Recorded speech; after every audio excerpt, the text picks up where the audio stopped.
안녕하십니까. 저는 만화가 김수박이라고 합니다. 이름, 보통 이렇게 강의를 하면은, 제일 먼저 받는 질문이, 이름이 왜 김수박이냐, 본명이냐, 가명이냐, 그 얘기부터 먼저 듣거든요. 예, 아까 제 교감 선생님께서 잘 소개를 해주셨는데, 제가 아마 30 초반에, 사실은 그 김수박이라는 이름은 제가 그냥 지은 이름이에요. 일단은 지어놓고, 그때 당시에 첫 책을 냈었는데, 보그 코리아라는 잡지가, 여성 잡지가 있어요. 그래서 인터뷰를 하자고 그래가지고, 인터뷰 질문지를 그때 받았었는데, 그때 그 질문을 처음 받았어요. 왜 이름이 김수박이냐. 그래서 사실은 그냥 지은 이름이었는데, 뭔가 조금 의미가 있어야 되겠다 싶어가지고, 제 인생하고 좀 연관을 지어서, 이렇게 그때 당시에 솔직히 만든 뜻이었어요. 김수근이란 이름이. 근데 김수근이란 건축가를 존경했던 것도 사실이고, 김재박이란 야구 선수를 굉장히 멋있다고 생각했던 것도 사실이고, 그리고 제가 만화가로서의 그런 삶을 앞으로 진행하게 될 때, 이 두 사람의 정신이 저한테 큰 영향을 끼칠 거다, 이렇게도 생각을 했었어요. 그래서 그렇게 보그 코리아라는 여성 잡지에 답변을 했었는데, 한번 그렇게 기사가 나고 나니까, 그때부터 계속 이게 그 다음 질문을 받을 때도 똑같은 질문을 받고 계속 그러다 보니까 지금은 굳혀져 버렸어요, 이상하게. 그래서, 기왕 그렇게 된 거 멋있게 가보자. 그렇게 또 생각을 하고 있습니다. 제가 이걸 잠깐 벗을게요. 오늘 여기.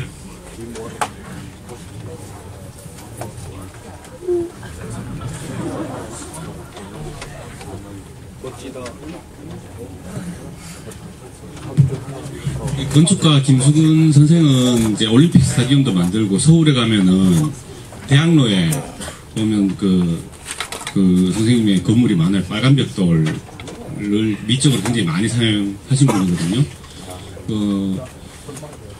김수근 선생이 굉장히 저는 멋있게 보였던 게, 학교 다닐 때, 저는 학교에서 건축 전공을 할 때 수많은 건축가를 배우거든요.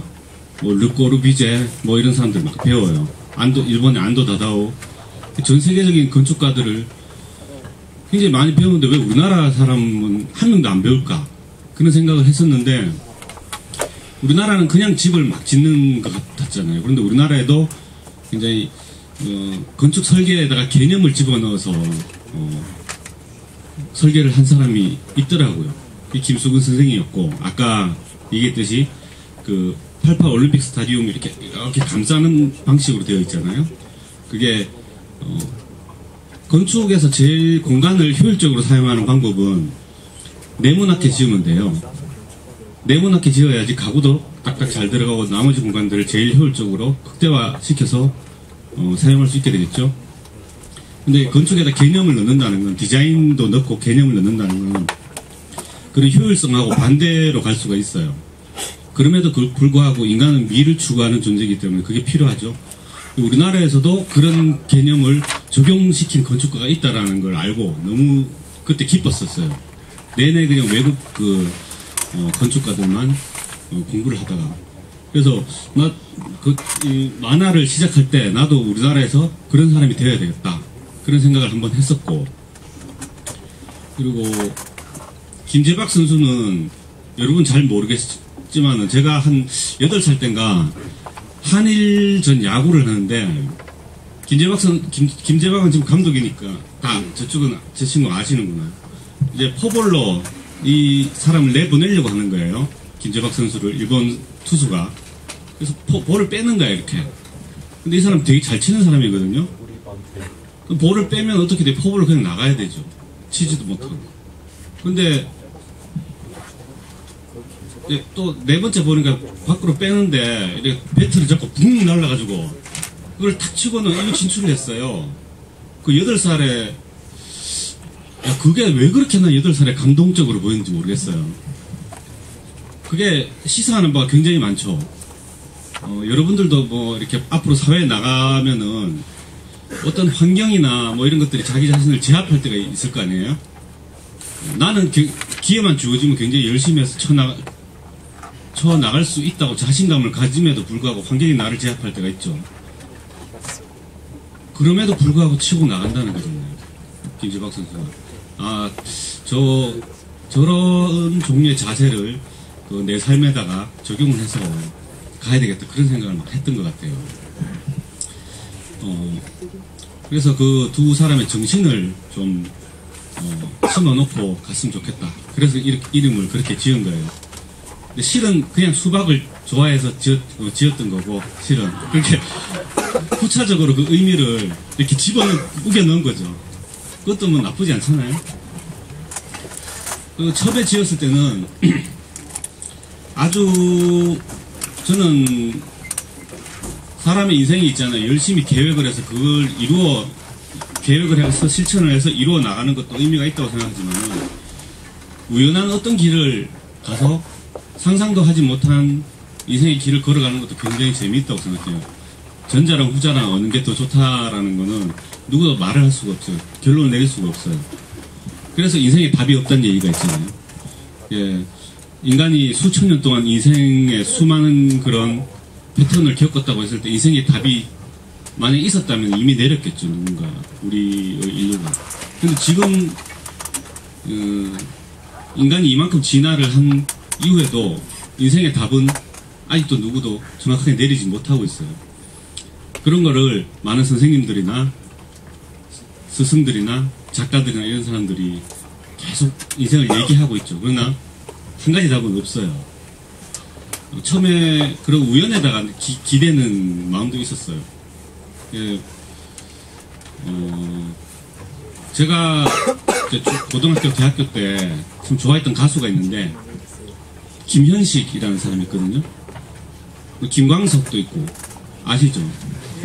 그 두 사람은 보면은 노래를 듣거나 그 사람을 보면은 그 사람이 참 무겁다는 생각이 들어요. 이상하게 굉장히 묵직하고. 근데 그 사람 이 가수들의 이름은 굉장히 흔해요. 김현식 그러면 굉장히 무겁지만 사실은 현식이거든요. 우리나라에 현식이가 한 수천 명 있을 거예요. 광석이 더 많을 거예요.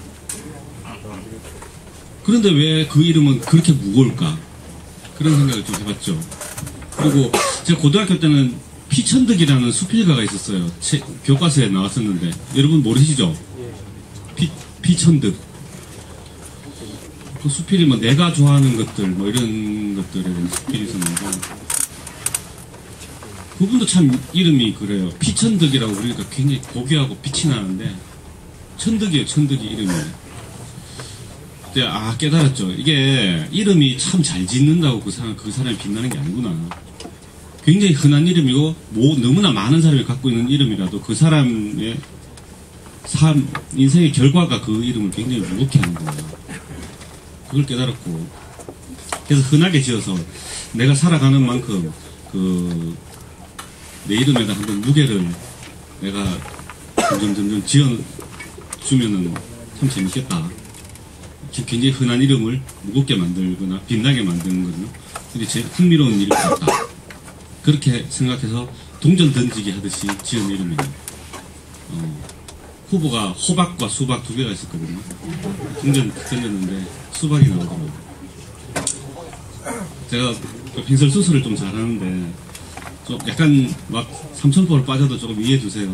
동전 또 왜 던졌나? 당시 피카소라는 화가가 있어요. 피카소가 자기의 어떤 일을 결정할 때 동전 던지기로 결정을 했다고 그래요. 실제로 일을 여러 가지 길 중에 있잖아요. 마지막에 딱 두 개가 나와요. 이 길로 갈까 이 길로 갈까. 예를 들면 지금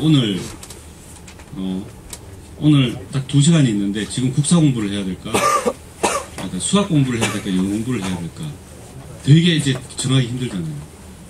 이쪽을 결정하면 저리 아쉽고 그럴 때 동전을 던져서 결정을 하면 돼요. 사실은 동전은 우연이죠. 우연의 결정이죠. 앞면 이거 뒷면 이거 해가지고 던져서 해가지고 이 동전이 답해준 길로 가면 돼요. 근데 그 대신에 붙이기 전에 한 가지 결심을 해야 돼요. 이걸 확인하기 전에 결정된 길에 대해서 목숨을 걸기. 그러면 결정되지 않은 길에 대한 미련은 버리는 거죠. 과감하게. 수많은 인생의 길을 그렇게 결정을 했다는 거예요. 피카소라는 사람. 그래서 저 괜찮다. 나도 그렇게 해야지. 이러면서 한번 결정하면 버린 길은 그냥 잊어버리는 거죠. 그렇게 해서 한 28살에 지은 이름이에요. 김수박. 그리고 지금 이제 저는 41살이 됐는데 김수박으로 이렇게 살아가고 있고 딱 저만큼의 무게감을 지금 만든 셈이죠. 김수박 아는 사람 만화가 5명 나왔네요.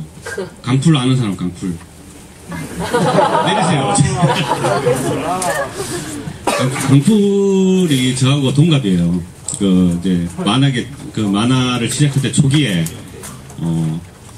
알던 사이인데, 그래도 강풀이 웹툰의 창시자잖아요. 그 전에 웹툰이라는 게 없었어요. 다 지면 만화였는데, 그때 이제 강풀은 그런 웹툰을 더 강화하는 길로 갔고, 아까 두 가지 길, 저는 이런 식으로 우회를 했죠. 현장으로 다니는 만화가 된 거예요. 한 10년 전이었던 것 같아요. 그래서 강풀은 지금 현재 강풀이 됐고, 저는 이렇게 살고 있죠. 여러분들이 잘 모르는. 근데 나쁘지는 않은 것 같아요. 왜냐하면 강풀은 여러분을 못 봤잖아. 저는 여러분을 만났잖아. 의미가 크죠. 박수! 오늘 만나서 반갑습니다. 오늘 이제 전체적으로 이제 학생들이니까, 사람 곁에 사람의 문제랑, 그 다음에, 진로, 우리가 이게 어떻게 살아갈 건가. 진로라 그래가지고 있잖아요. 학생들의 그런 대학 진로 선택 이런 거에 국한하지 않고, 통으로 보면은 우리가 어떻게 살아갈 것인가.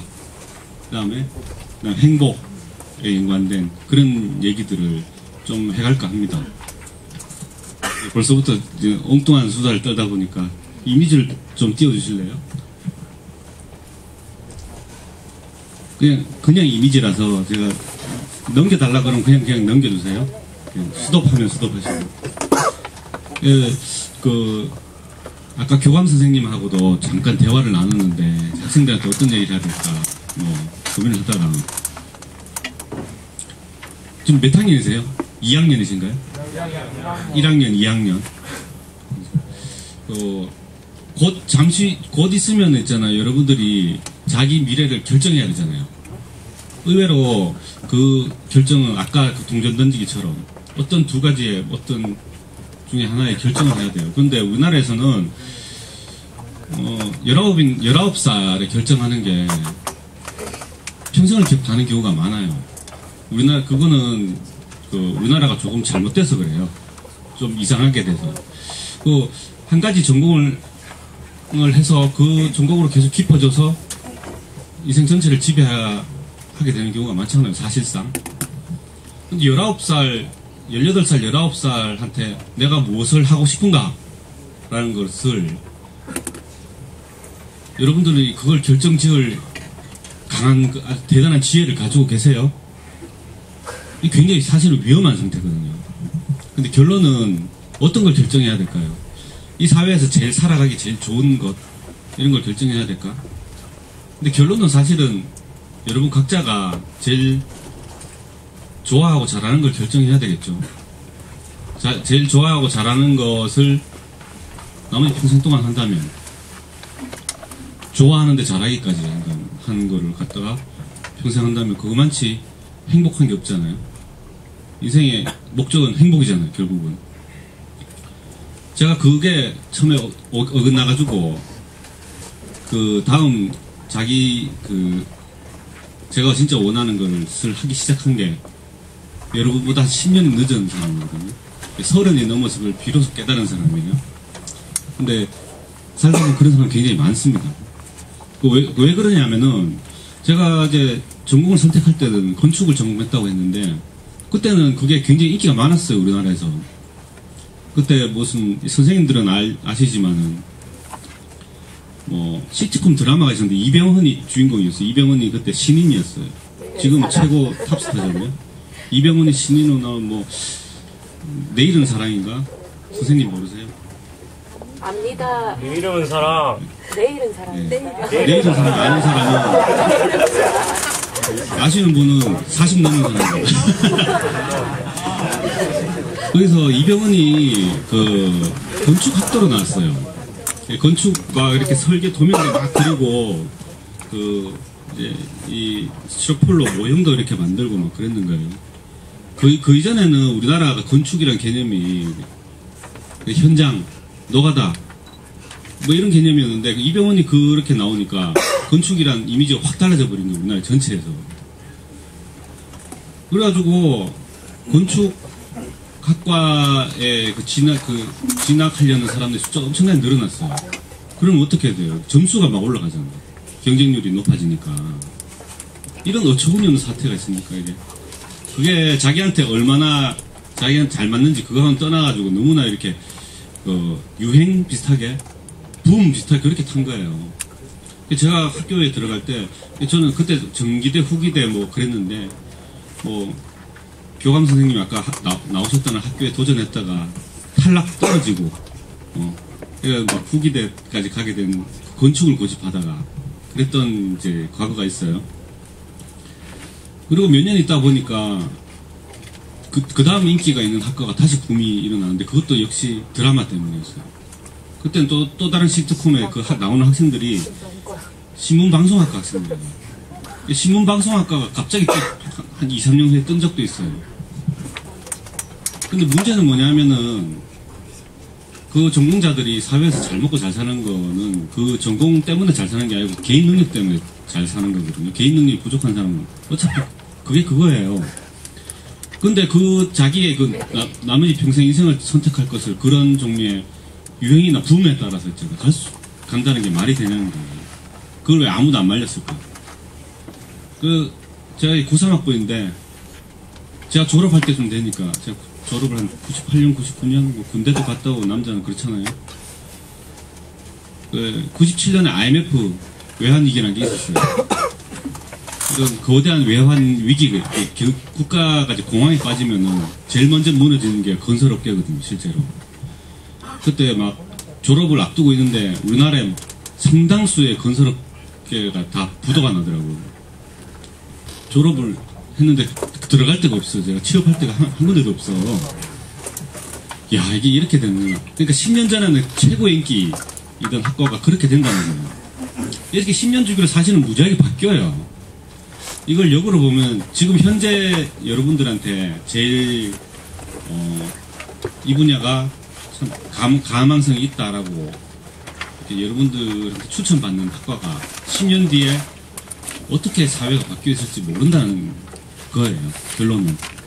요새는 뭐가 제일 붐이죠? 뭐 경영학과 이런 거 아닌가요? 요새는 돈 세상이니까 돈으로 돈을 굴리는 그런 거가 굉장히 인기가 많아요. 근데 여러분들이 실제 사회에서 있잖아 활동하기 시작할 때는 어떻게 바뀌었을지 몰라요. 이걸 기준으로 본다면 역시 결론은 뭐냐면은 그런 것보단 사회적 가능성 이런 것보단 내가 원하는 것을 지금 여러분들 나이대에 빨리 찾아내는 게 관건이에요. 안 그러면 저같이 돼요. 10년 뒤에 진짜 내가 원하는 걸 알게 되는 거예요. 그런 시행착오를 겪고 여러분들이 지금 잘 결정하면 그 10년을 당기는 거죠. 10년을 축적하는 거죠. 그래서 제가 이제 한 20대 후반에 만화를 그렇게 건설업계에 들어갈 데가 없으니까 무작정 서울 가서 만화를 시작해서 만든 만화가 처음 만화가 이거예요.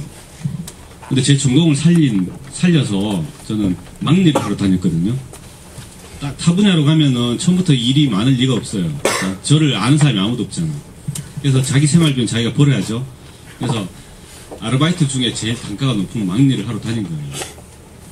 한 2년을 그렇게 하고 막일을 하면서 뭐 주경야독처럼 밤에는 만화도 그리고 이러면서 그 막일의 경험을 담은 만화예요. 이게.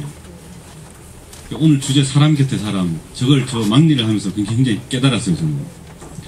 그때 IMF가 갓터지고 나서 사회에서 IMF 갓터지고 나니까 어떻게 되냐면 실직자들, 명예퇴직자들 그 다음에 뭐 회사에 금방 들어가는데 자기가 막내라서 잘리는 사람들 그다음에 가족과 뿔뿔이 흩어진 사람들, 이런 등등의 모든 사람이 그쪽에 다 있는 거예요. 가보니까 그 현장에 그 사연들을 많이 담은 책이거든요. 근데 다들 어떻게 생각하냐면은 교감 선생님이 우리 옆에 친구 이런 우리가 옆 사람에 관한 말씀을 하셨잖아요.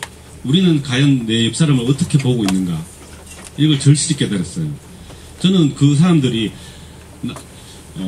이제 막일을 하러 오신 분들이구나, 앞으로도 막일을 하시겠구나, 그렇지만 나는 다른 사람이야, 이렇게 생각했거든요. 나는 사실은 만화를 그린 사람인데, 난 작가 할 사람인데, 잠시 돈을 벌기 위해서 난 여기에 와 있는 거야. 나는 당신들이랑 다른 사람이에요. 나 마음속으로 이렇게 생각했거든. 그런데 저만 그렇게 생각한 게 아니고 각자가 다 그렇게 생각을 하고 있더라고요. 삼겹살 구워 먹으면서 얘기를 해보니까 나는 원래 이거 할 사람이 아니고 사실은 지금 노무사 공부를 하고 있는데 잠시 생활비 벌려고 지금 하고 있더라고요. 그리고 나는 원래 겨울에는 딴 장사하는데 여름이니까 겨울 장사 안 되기 때문에 잠시 하는 거야. 그러면서 참 당신들은 참 노가다에서 어떻게 살려고 하냐고 이런 식으로 얘기합니다. 서로가 서로한테. 굉장히 웃기는 상황이죠.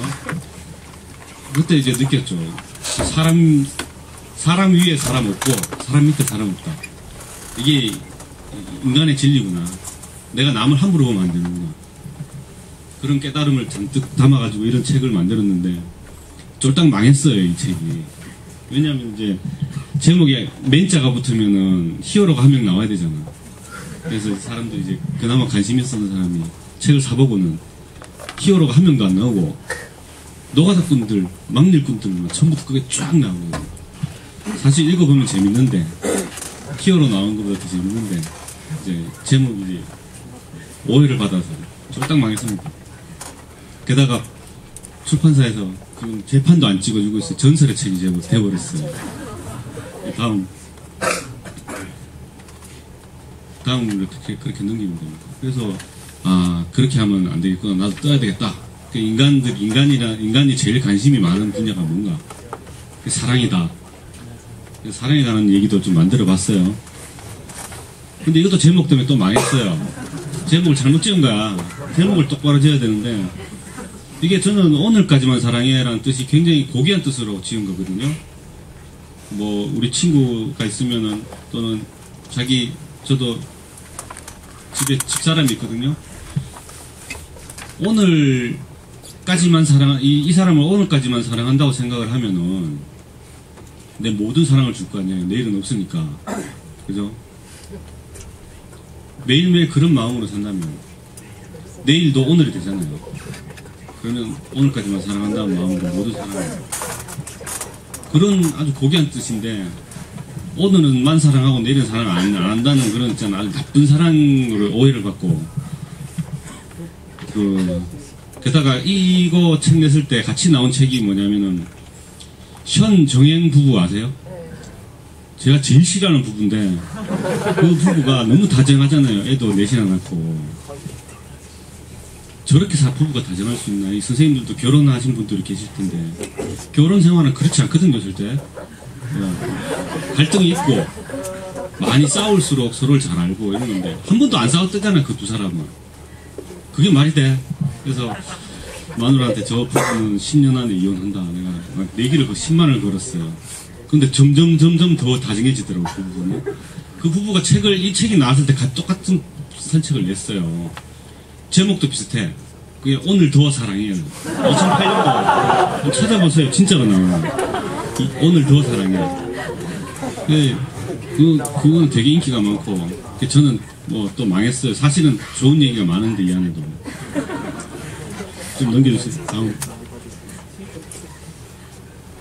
저는 자꾸 이렇게 어두운 얘기만 하게 되더라고요. 그러니까 나는 왜 안 될까 이러면서.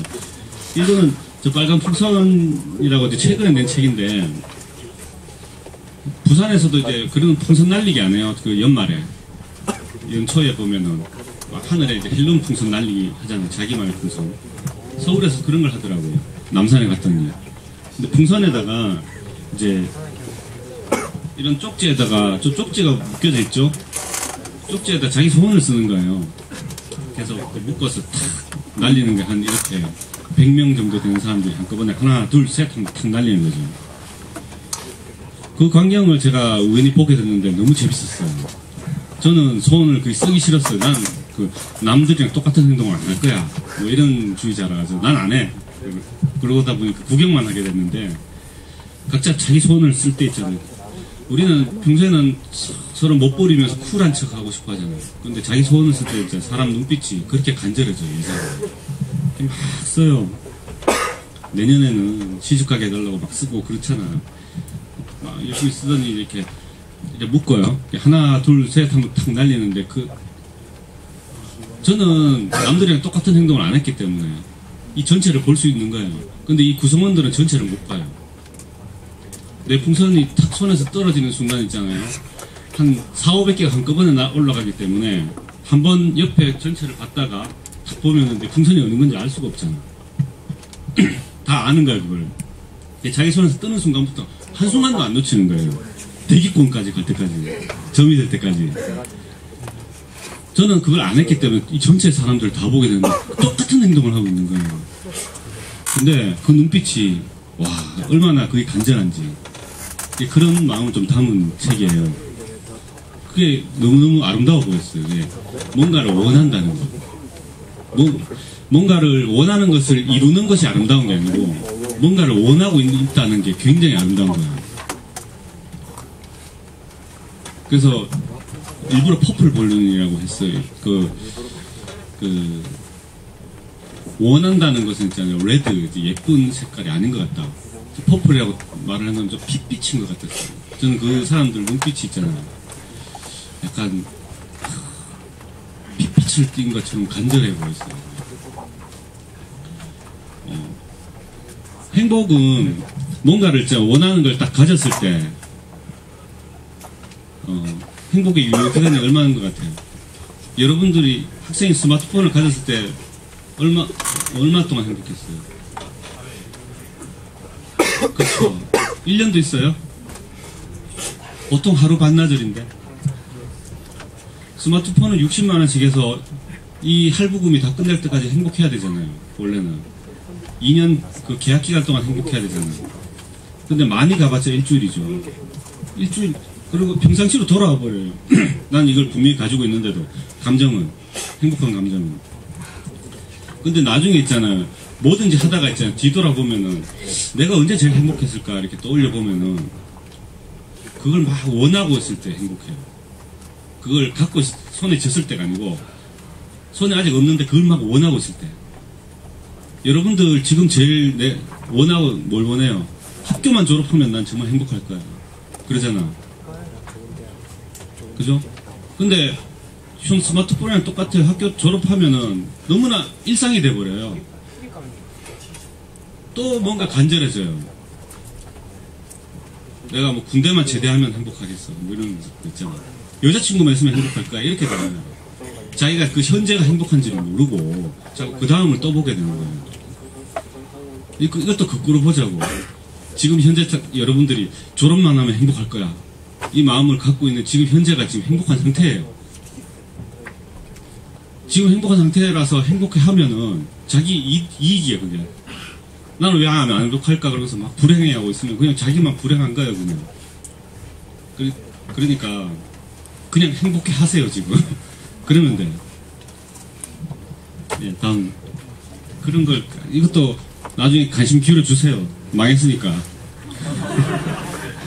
지금 망해가지고 지금 도서관에서 지금 뭔 얘기를 해야 되나 이렇게 고민하고 있는 거예요. 다음. 그냥 다 이걸 쭉쭉쭉 넘기면서 얘기할게요. 그래가지고 안 되겠다. 뭔가를 좀 사람들이 좋아하는 걸 해야 되겠다. 그래가지고 뭐 이런 책도 만들었는데 이 책을 이제 선생님한테 여러분들이 이제 주문을 하시면은 학교에서 이제 10권씩 주문을 하실 거예요. 그러면 저한테도 약간 이익이 남거든요.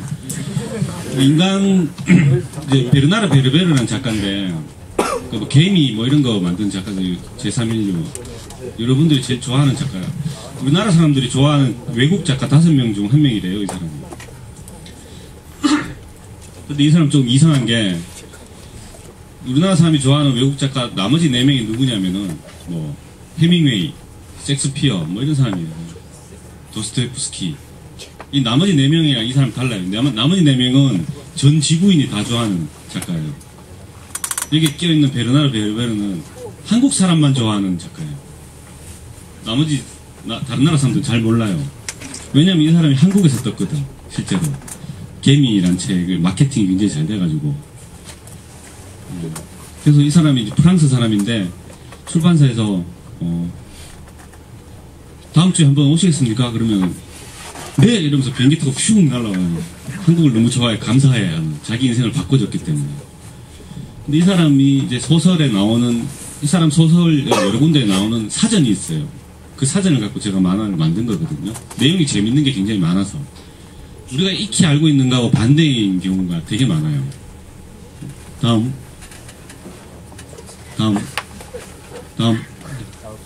이게, 여기서 몇 가지 있잖아요. 재미있는 예시를 조금만 설명을 좀 드릴게요. 이게, 글은 읽어볼 필요가 없고요. 저쪽에 내보면은, 저 빨간 거 있죠? 그게 대뇌 변형계라는 데예요.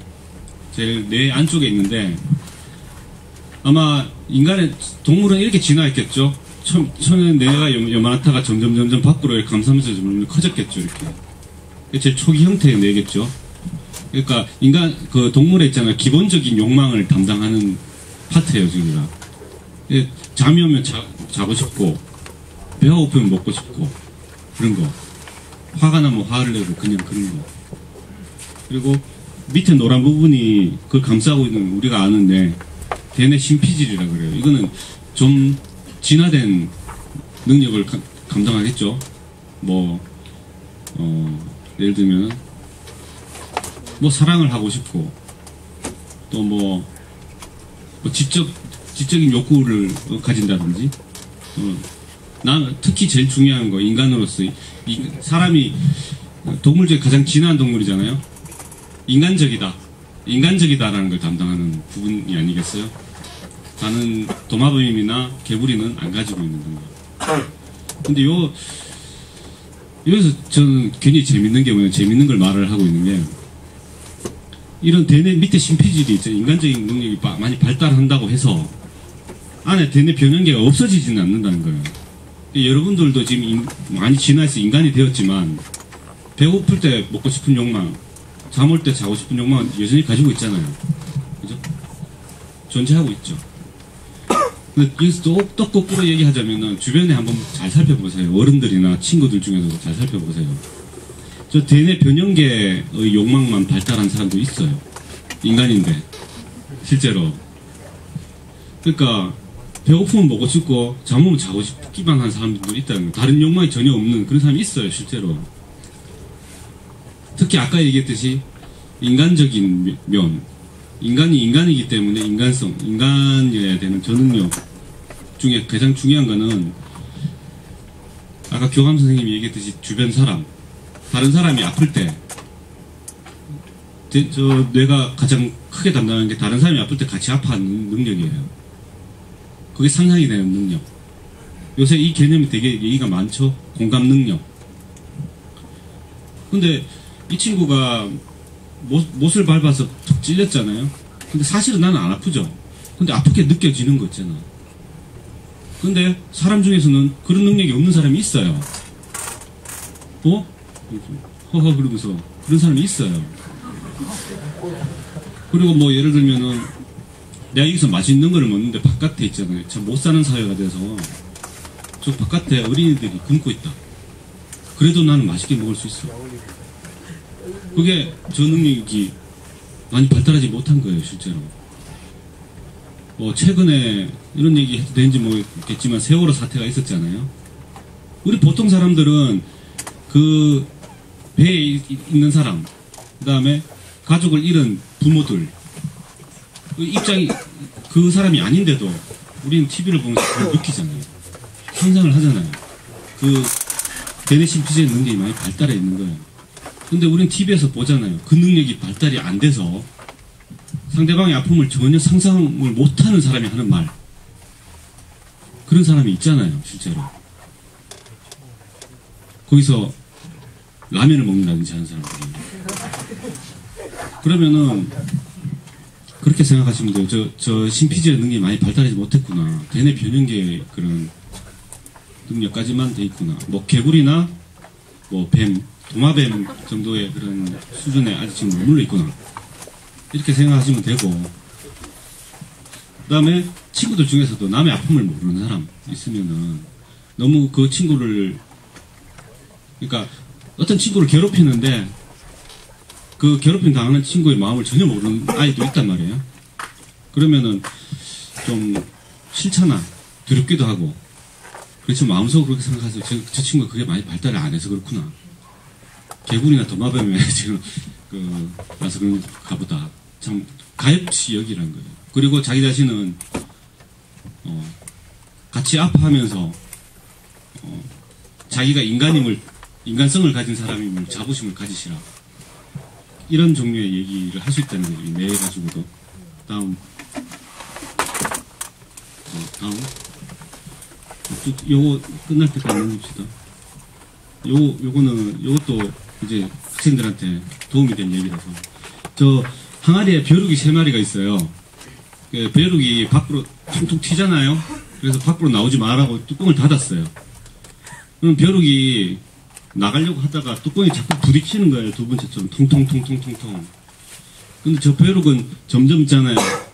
벼룩도 아까 대뇌 변형계 같은 게 있어서 자기 고통을 덜 하고 싶은 거야. 그래서 저기 안 부딪힐 만큼만 뛰기 시작하는 거예요. 그리고는 이제는 뚜껑을 열어놔도 돼요. 안 나와요. 못 나와요.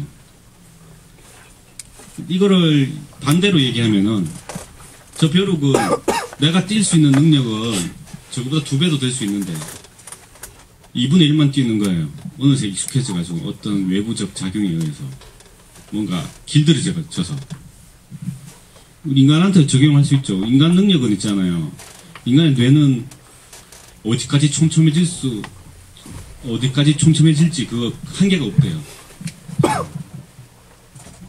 그런데 그 외부 환경 때문에 있잖아요. 우리가 여기까지만 밖에 못하는 것일지도 몰라. 이런 생각을 하고 있을지도 몰라요. 나는 2배, 3배 더 점프할 수 있는 사람인데 실은 상당한 다른 능력도 가지고 있을 수 있는 사람인데 어느 환경에 갇히면 모를 수가 있다는 거예요.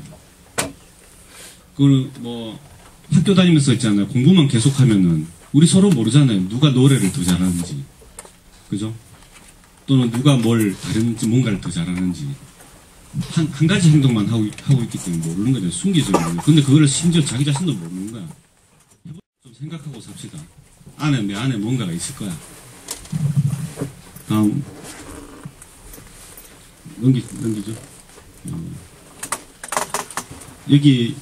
여기는 뭐냐면은 재미있는 사례인데 페르송시의 컴플렉스라고 외웠다가 다른 친구한테 잘난 척하면서 써먹으시면 돼요. 좀 지적인 프랑스에 있는 어떤 종류 오이디푸스 컴플렉스 뭐 이런 거 있잖아요. 이런 것 중에 한 가지인데 저 페르송시가 자기 딸과 자기 아내와 이제 하이킥을 가는 거예요. 물과 같은 살이라서 있잖아요. 다 흘러서 나와버린다는 거예요. 근데 바깥이 좀 부드러워도 방어막이 강하지 않고 부드러워도 열린 마음으로 많은 얘기를 듣는 사람이 있잖아요. 그러면 우리 살이 개 안의 살하고 좀 다르잖아요. 단련돼 있잖아. 공기에 노출되어 있고 뭐 어디에 부딪히기도 많이 하고 해서 어릴 때는 보들보들하다가 여러분처럼 청년이 되면은 굉장히 단단해져 있잖아요. 거칠어져 있잖아요. 여드름도 막 나고 강해져 있다는 거예요. 어린애보다. 그러니까 이 마인드도 마찬가지로 이런 거에 열려 있으면은 점점 단련되는 거예요. 근데 닫아놓고 그런 개꺼치처럼 그런 거를 방어막을 취해 놓으면은 나중에 이게 뚫리면은 감당을 못하게 되는 거죠. 그래서 나한테 마음의 상처를 줄 수 있는 어떤 종류의 수많은 이야기들, 다른 개념들을 서 도망치지 마시라는 거예요. 더 받아들일수록 점점 단련이 되어서 나중에는 더 강한 사람이 돼요, 실제로. 다음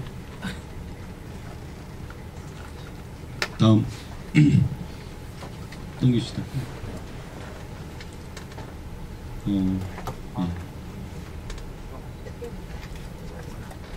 이런 종류의, 이거는 요거 파트에 대해서 요것만 얘기하고 재밌는 거라서 이것도 잘난 척 하세요. 세상에 다윈상이라는 게 있다는 거 아세요? 다윈상. 기자들이 뽑는. 다윈은 이제 진화론자잖아요.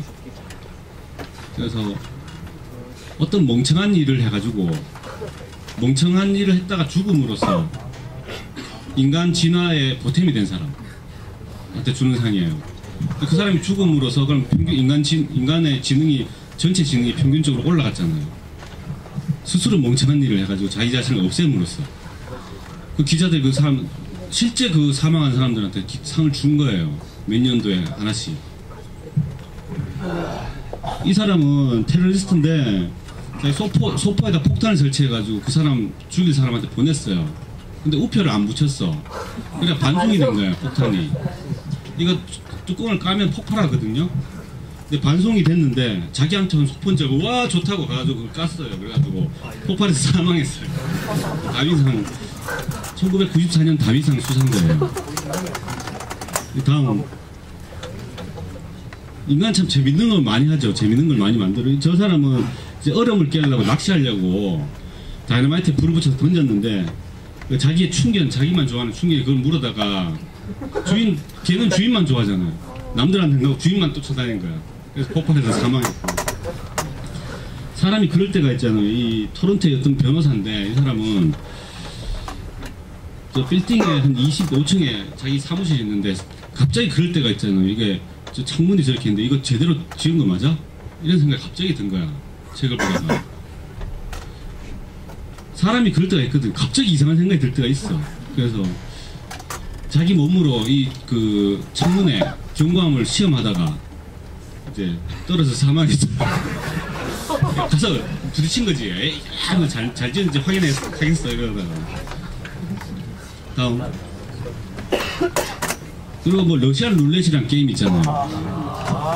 그건 이런 건 진짜 나쁜 게임인데 참 안 좋은 게임이죠. 근데 조건이 있죠. 이렇게 리볼버라는 총으로 해야 되잖아. 6개들이 거기서 3발만 넣거나 근데 한 발만 넣어서 탁 돌려서 이렇게 하는 거잖아요. 와 우리도 그걸 하자 이러면서 매그넘 갖고 한 거예요. 근데 가만히 이렇게 쌓여 있는 거라. 그 사망했어요. 한 사람이. 2000년 수상자예요. 실제예요, 실제. 맨 마지막에 이 다윈상의 수상자 중에 유일하게 살아있는 사람한테 준 수상자가 있어요. 유일하게. 그 사람이 이 사람인데 다음 넘겨보세요. 이 사람은 어느 날 자기 소파에다가 이제 헬륨 풍선 큰 거 있잖아요. 이거 40개를 매달아가지고 자꾸 하늘을 갑자기 날고 싶은 거야. 40개를 매달아가지고 자기가 꽁꽁 묶고 맥주 한 캔이랑 권총 한 자루를 갖고 이제 하늘로 떠났어요. 끊어달라 그래가지고. 근데 내가 그림을 워낙 대충 그리는 사람이라서 40개 풍선 못 그리겠더라고. 그래서 2개만 그려놓고 몇 번째 풍선이라고 표현했는데 대기권까지 날아갔어요. 그래서 한 일주일을 헤매다가 어느 전기줄에 걸려서 일주일 만에 살아났어요. 내가 이 사람 굉장히 존경하는데 이 사람이 내려와서 물었어요. 왜 그런 짓을 하셨습니까? 이 대답이 너무 재밌어가지고 내가 존경하거든요. 대답이 저기 나와있는데 아무것도 안 하고 집에 가만히 앉아있으면 뭐합니까? 이게 대답이었어요. 너무 명언이지 않나요? 뭐라도 해야지 사람이. 이런 웃기는 재미난 인간 이치들이 꽤 많이 있어요. 이게 유일하게 저를 안 망하게 만든 책이라서 소개를 좀 했습니다. 다음. 이건 이제 좀 넘깁시다.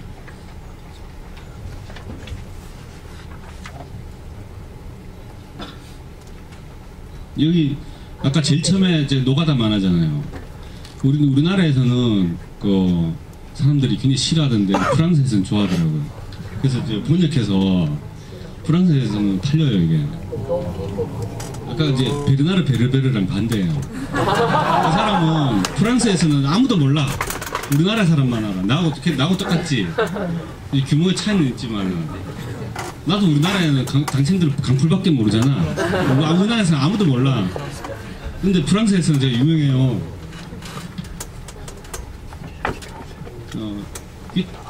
불어 할 줄 아는 사람 없죠. 불어 발음은 모르는데 퀴터 라빌레라고 도시를 떠나 뭐 이런 뜻이에요. 다음. 그렇게 저렇게 있잖아요. 자유로운 얘기만 하다가 이건 좀 이제 우리 인간 사회에 관한 얘기인데 이 사회에서 좀 이상한 일이 벌어지니까 이게 옛날에 그 2008년도 있잖아요. 촛불 집회할 때 소고기 촛불 집회할 때 그 어머니들이 애들 유모차에 태워가지고 이렇게 시위를 했어요. 근데 이게 뭐 잘 됐든 잘못됐든 그걸 떠나가지고 그 어머니들한테 그 국가가 뭐라고 그러냐면은 아이를 방패막이 삼아서 시위를 하는 잔인한 엄마들이라고 보도했거든요. 언론들이. 이게 뭔가 신호로가 왔다. 그때 그 생각이 들었어요. 2008년도에. 이게 그걸 공권력이 저걸 있잖아요. 막 이제 못하게 만든다 이런 걸 떠나가지고 저 현상을 왜 저렇게 표현할까? 이런 거 있잖아요. 아이를 방패막이로 사용했을까? 이건 우리 사회가 굉장히 이상해졌다. 앞으로 이상하게 갈 것 같다. 아마 그 신호로 얘기했던 것 같아요. 실제로 그렇게 되더라고요. 지금도 요새도 굉장히 이상한, 도저히 납득이 안 가는 얘기가 멀쩡하게 진짜 같은 얘기로 같이 사람들이 막 퍼지고 인식을 하잖아요. 그래서 좀 자유로운 만화 말고 그런 것들을 얘기할 수 있는 만화를 만들어야 되겠다. 저는 자유로운 만화 하기를 되게 좋아하거든요. 그게 제 꿈이에요, 꿈. 근데 세상이 이상하면은 그런 걸 할 수가 없어요. 세상은 이상한데, 와, 이거 재밌는 거 있어. 그러면서 막 보여주면은 나만 이상한 사람 되잖아요. 내가 이런 꿈을 이루려면 세상이 명랑해야 돼요. 그래야 내가 명랑 만화를 할 수가 있어. 그러면 어떻게 해야 돼요? 방법은 세상을 명랑하게 만드는데 일조를 하면 되죠. 그래서 명랑사회가 오면 나는 내 꿈을 발현할 수 있잖아요. 그래서 명랑사회 만들기에 일조를 하기로 결심을 했어요. 그때부터. 넘기세요.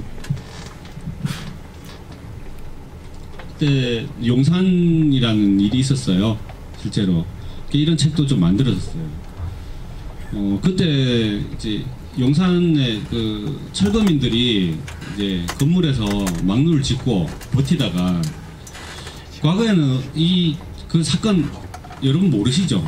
2009년도에 일어난 일인데 옥상에서 불이 나서 경찰 1명, 철거민 5명이 사망을 했어요. 불이 나서.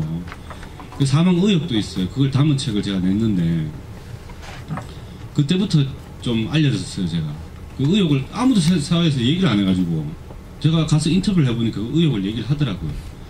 근데 그 사건이 처음 일어났을 때 저기 난간에 화살표 있는 데가 지석준 씨라는 사람이 매달려 있는 거예요. 이 건물이 4층인데. 그리고 어두워서 안 보이지만 그 사람이 떨어졌어요. 4층에서. 지금 뭐 걷지 못하는 사람이 돼버렸어요. 근데 이게 처음에 그 9시 뉴스에 나왔는데, 아침에 9시 뉴스, MBC 뉴스가 그때는 좀 약간 옳은말 할 때였는데 저 장면이 나왔어요. 사람이 매달려 있는데 경찰이 물대포를 저 사람 허리에 쏘는 거예요. 그러니까 그것도 되게 상징적인 그림이었어요. 아까 그 유모차 엄마를 보고 아이를 방패막이라고 말하는 것처럼 저 허리를 쏘는 이유가 뭘까? 공권력이 시위를 한다고 해서 있잖아요. 사람을 죽으라고 그렇게 하면 안 되잖아요. 그죠? 그 사람을 잡아가면 되죠. 잡아서 취조를 하면 되고. 아, 이제부터는 정말 이상하게 가겠구나, 이 나라가. 그렇게 생각했어요. 넘어가세요. 그 다음에 그 같은 해에 있잖아요. 이제 쌍용에 파업하는 사람들을 이제 공권력이 강력하게 밀고 가기 시작한 거예요. 공권력이 뭐냐면은, 공권력이라는 건 세금으로 만드는 거예요. 국민들이 세금을 이렇게 내면은 그 세금을 어디에 쓸까? 공공의 영역에 있잖아. 해당되는 거에다가 세금을 쓰거든요. 그래서 가로등을 단다든지 그런 거. 공공재, 공권력도 공공재의 하나예요. 이게 우리 인간 사회는 가만히 놔두면은 남의 걸 훔치는 사람이나 남을 뭐 죽이는 사람이 발생할 수 있잖아요. 그 사람들을 잡는 거에 공권력을 사용하는 거예요. 근데 이 공권력을 어디에 사용할지 결정권자가 저기에 사용해. 그럴 수도 있는 거예요. 좋은 데 진짜 필요한 데 사용하게 할 수도 있고 저쪽에 사용하게 할 수도 있는 거예요. 그거를 사람을 괴롭히는 데 사용할 수도 있는 거예요. 잘못하면 나쁜 지도자를 만나면. 그런 일들이 좀 벌어졌어요. 이걸 오래 얘기할 건 아니고 넘깁시다. 아까 그 건물이에요. 아까 그 막루. 이 불이 타서 녹아내린 겁니다. 당시에. 지금은 없어졌어요. 그래가지고 이제 만들었는데 넘기세요. 그 내용을 길게 얘기할 수는 없고 한번 이 책도 한번 봐보세요. 그 사람들이 불에 타서 죽은 게 아니거든요. 실은 제가 유가족들한테 취재를 한 거는 모든 사람과 저 옥상에서 생존자도 있어요. 생존자의 증언, 그다음에 가족들의 증언. 생존자들은 뭐냐면 저 위에서 같이 싸우다가 잡힌 사람들이에요. 이 책 안에는 그 사람들이 불에 타서 죽은 게 아니다라는 여러 가지 몇 가지 근거들을 제시를 하고 있어요. 이게 지금 땅 밑으로 묻혀버렸거든요. 다 고상했다라고 언론에서 얘기해서. 근데 나중에 좀 다른 종류의 세상이 있으면 다시 파헤쳐서 얘기를 해야 되는 입장이에요. 지금 사람들은 아직 그 진상규명 요구하고 있어요. 유가족들이. 좀 다 넘어가 버린 것 같지만 아닌 것은 잊으면 안 되잖아요. 제대로 된 거는 제대로 해결해 놨으면은 나중에 서서히 잊을 수도 있지만 아닌 거를 그냥 잊어버리면 안 되잖아. 그래서 조금 남겨둘 필요는 있다. 나중에 한번 알아보세요. 여러분들이 20살 넘으면. 넘기세요. 쭉 넘깁시다. 그리고 최근에는 이제 제가 또 낸 책 중에 이제 삼성 반도체 백혈병, 직업병에 관한 책을 한 개 낸 게 있어요. 그리고 가끔 TV에 나왔을 거예요. 그 또 하나의 약속이라는 영화. 제가 그 원작자예요. 이렇게 근데 같은 내용을 다룬 거예요. 그래서 그 영화가 제 걸 원작으로 해서 만들었다기보다 원래 있는 사연을 같은 내용을 제가 다룬 거죠. 근데 제가 먼저 만들었고 그 감독하고도 얘기를 많이 해가지고 그렇게 만들었던 기억이 납니다. 넘기세요. 이게 지금 제가 여고에 가면 이런 얘기 많이 하는데 삼성 여고 특히 여자 상업고등학교에 가보면은 여러분들 나이대 있잖아요. 회사에서 삼성에서 있잖아요. 공문이 막 내려와요. 상위 몇 프로, 30%, 50% 드는 아이들 중에 삼성에 취업할 사람들 모집한다. 이게 생산직으로 가는 거죠. 거기에 화학물질이 있는 데다가 있는 일을 갑자기 어느 날부터 하기 시작하는 거예요. 근데 정보가 없이. 그래가지고 직업병이 발생하는 이 사태가 벌어지는 거예요. 우연하게 그 회사로 가게 되는 거죠. 근데 19살, 18살, 19살 때 솔직히 공부하기 싫잖아. 근데 이제 대기업에서 있잖아요. 이렇게 취업의 기회가 오잖아요. 그러면 좀 혹하거든요. 그렇게 해서 상당수의 많은 여성 노동자들이 그런 노동 교육이 없이 있잖아 가서 직업병에 걸리는 사례가 굉장히 많습니다. 그걸 좀 책에서 얘기를 했어요. 넘겨주세요. 아까 저 아저씨는 거기서 딸을 잃고 이거는 이 딸이 이 일하는 거랑 연관이 있다.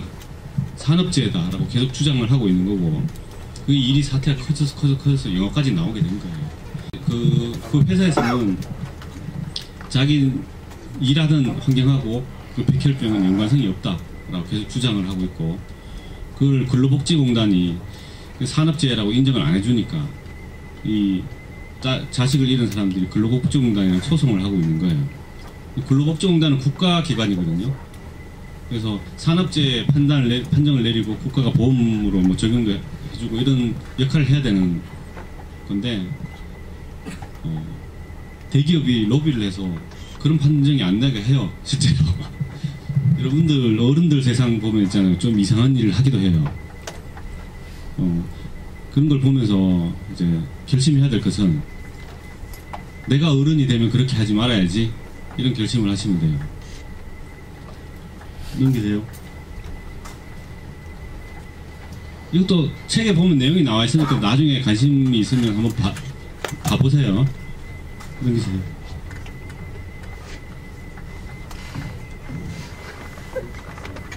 최근에는 이건희 회장이 사과를 했죠. 삼성이.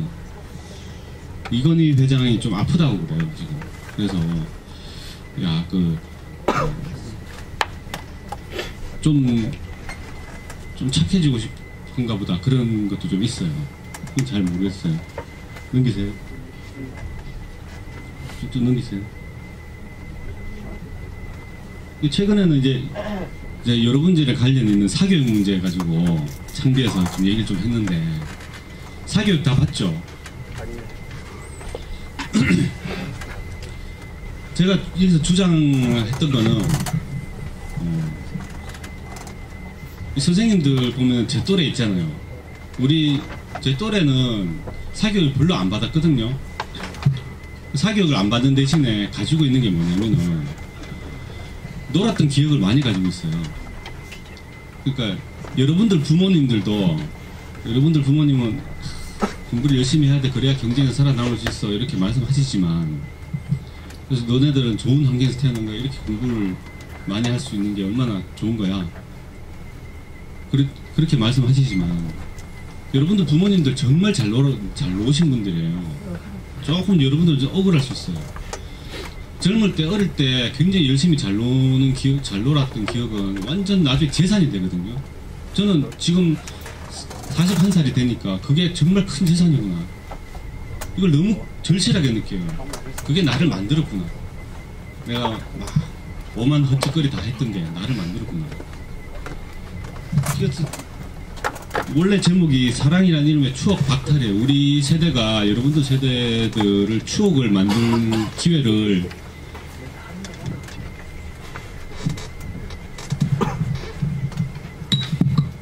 쭉 했다가 나중에 질의응답 받을까요? 쉬지 않고 쭉 진행해서.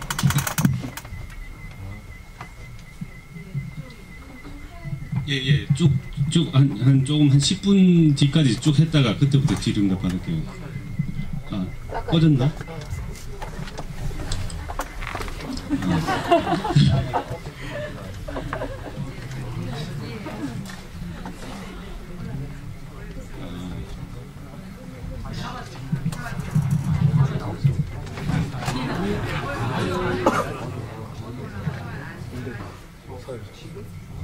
와, 습기가 차서 그렇나요?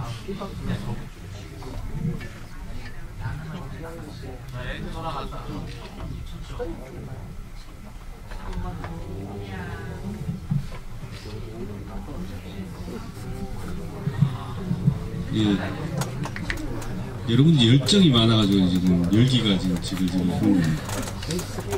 예, 저는 그 지점으로 봤어요. 사교육의 문제도 파헤쳐야 되지만은, 이 근본적으로 우리 세대가 잘못하고 있는 것 같아요. 저는 그렇게 좀 얘기를. 왜 나는 가지고 있는 추억을 쟤들한테는 빼앗나? 만약에 지금 우리 세대 부모들이 다 같이 그 생각만 가지고 있다면은 분명히 달라질 건데, 그 왜 안 달라질까? 넘겨보세요.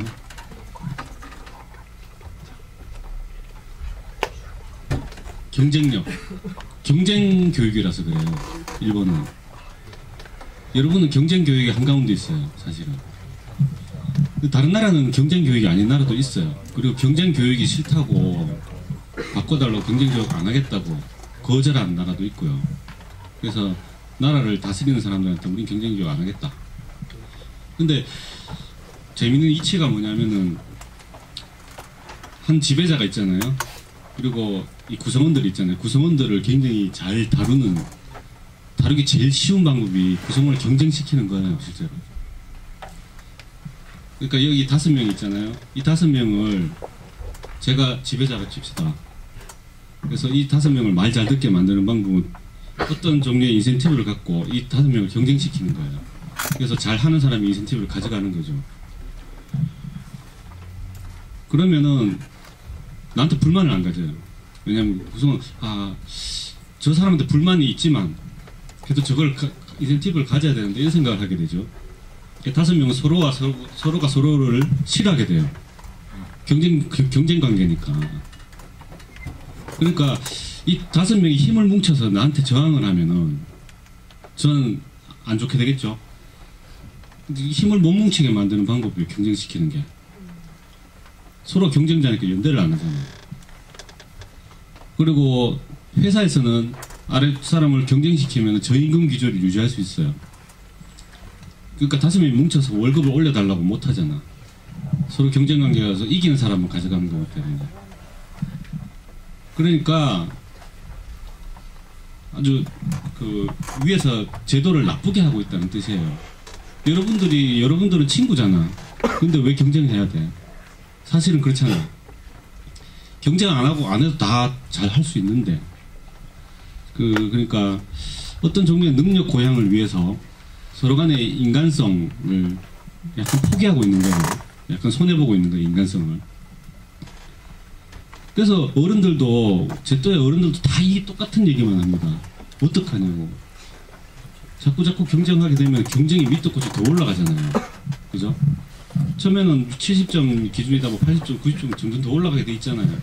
지금 대학생들 스펙 경쟁이 한도 끝도 없이 올라갔잖아요. 그래서 토익 점수가 900점 평균밖에 안 되고 그렇다고 그러더라고. 그런 현상이 벌어지거든요. 이 경쟁을 어떻게 멈출 거냐고 얘기하면은, 그러니까 더 해야지, 더. 엄마들은 다 그렇게 얘기해요. 이게 더 밀리면 안 된다. 이 현상은 붉은 여왕의 역설이거든요, 이게. 넘겨보세요. 이상한 나라의 앨리스가 2가 있거든요. 거울 나라의 앨리스라고 있는데, 거기 보면 저 앨리스라는 사람과 붉은 여왕이, 제가 그림을 못 그려서 저렇게 그렸는데 막 달려요. 근데 앨리스가 좀 이상한 거야. 그래서 붉은 여왕한테 얘기해요. 아무리 달려도 주변 배경이 바뀌질 않는다. 달리면 배경이 지나가야 되잖아. 배경이 그대로인 거야. 나는 달리는데 저 새가 계속 그 자리에 있잖아. 그래서 붉은 양이 하는 말이, 제자리에 남아있고 싶으면 죽도록 달려야 돼. 그렇게 얘기하거든요. 이게 지금 현재 인간 세상이 특히 우리나라. 내가 서면은 밀려가 버리는 거예요. 그러니까 엄청나게 경쟁 교육을 시키고 있는 거예요. 근데 더 올라가는 게 아니고 제자리 계속 남아있기 위해서. 다음. 또 하나, 이제 죄수의 딜레마라는 거예요. 죄수의 딜레마 현상이 사교육. 아까 얘기했듯이 우리 세대 부모들은 우리는 추억을 가지고 있고 좋은 기억을 가지고 있다는 걸 알고 여러분들이 좋은 기억을 가졌으면 싶어요. 사실은 그런 인간미는 있어요. 그런데도 왜 안 할까? 옆집에는 시키니까. 우리 애 시키지 말자. 그렇게 할 수 있어요. 근데 옆집에 하면 어떡하지? 그럼 우리 애만 손해보는 거 아니야? 이 심리인데, 두 죄수를 가두면 있잖아요. 가둬서 따로 취조를 하는 거예요. 넌 자백하면 풀려난다, 이런 거예요. 얘를 서로가 소통하지 못하게 하고, 얘한테 물어보는 거예요. 넌 자백하면 풀려나. 근데 저 친구의 죄를 네가 불면은 너는 풀려나. 이런 거예요. 네가 만약 안 불면은 2년 받아. 저 친구한테 똑같이 얘기하는 거예요. 근데 둘 다 우리는 죄가 없다라고 얘기하면 돼요. 그럼 둘 다 풀려나잖아. 근데 둘이가 소통을 안 하면은 어떻게 되냐면은 자기가 풀려나기 위해서 저 친구를 고발해요. 반드시. 이게 죄수의 딜레마라는 현상이에요. 간단하게 얘기하면. 근데 이 두 친구를 좋다, 알겠다, 좀 상의를 해라. 상의를 하고 다시 취조할 테니까 둘이 상의해. 그럼 상의는 니도 나 불지 마, 나도 너 불지 말고. 그럼 우리 둘 다 그냥 나가는 거야. 약속 합의를 하는 거예요. 그리고 각각 데려가서 또 취조를 하는 거예요. 저 친구의 죄를 불면 너 풀려나지만 나중에 들키면 너 2년 받는다 그러잖아. 아까 합의를 했는데도 불구하고 또 저 친구의 죄를 불어요. 이게 죄수의 딜레마의 특징이거든요.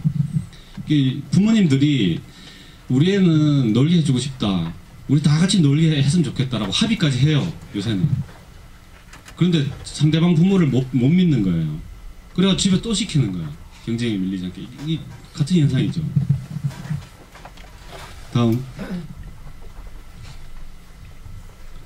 근데 다른 사례가 있거든요. 다른 나라에서는. 맨날 핀란드 교육 하면서 지긋지긋하지만 저렇게 좋은 교육이 있는데 어떻게 해요? 저렇게 제발 좀 그렇게 했으면 좋겠는데.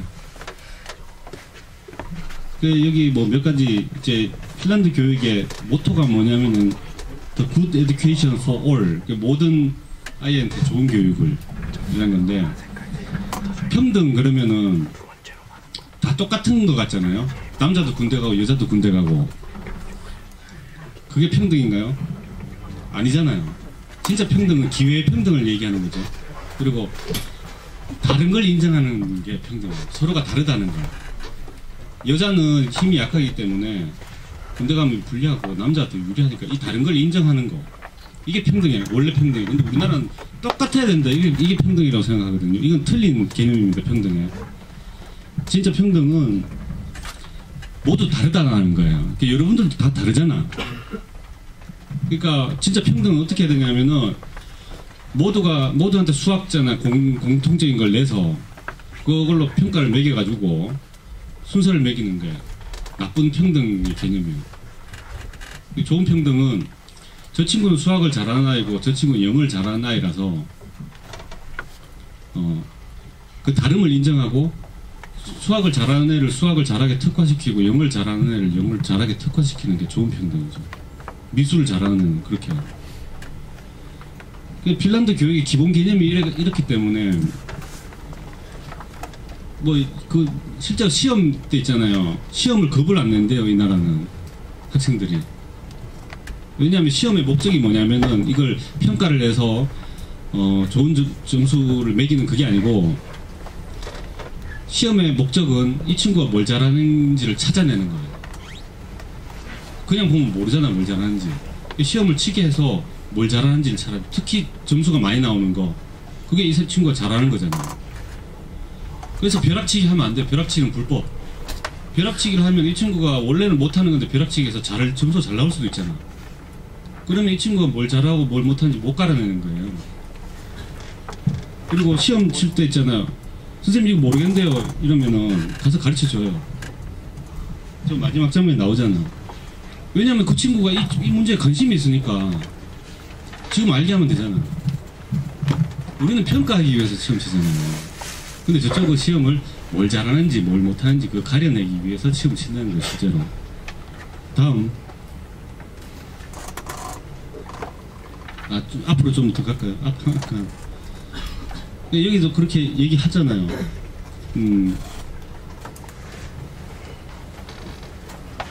그러다 보니까 어떻게 되냐면은, 흔히 얘기하는데, 이 나라 GDP가 우리나라 2배, 우리나라가 22,000불인가? 저 나라가 40,000불 이래요. 1인당 개인 소득이 우리나라의 2배. 근데,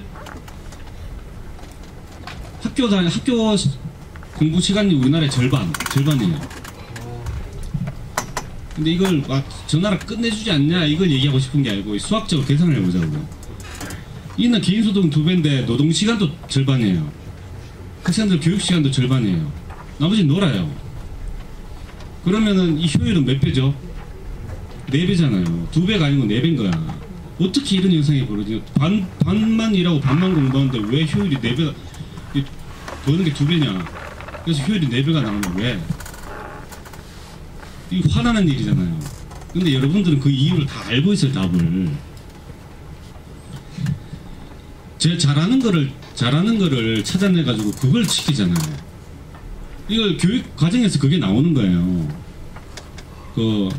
잘하는 걸 찾아내가지고 특화돼 있고 잘하는 걸 찾아내서 그걸 일을 하게끔 교육을 시켜가지고 나중에 하는 거예요. 어느 분야에.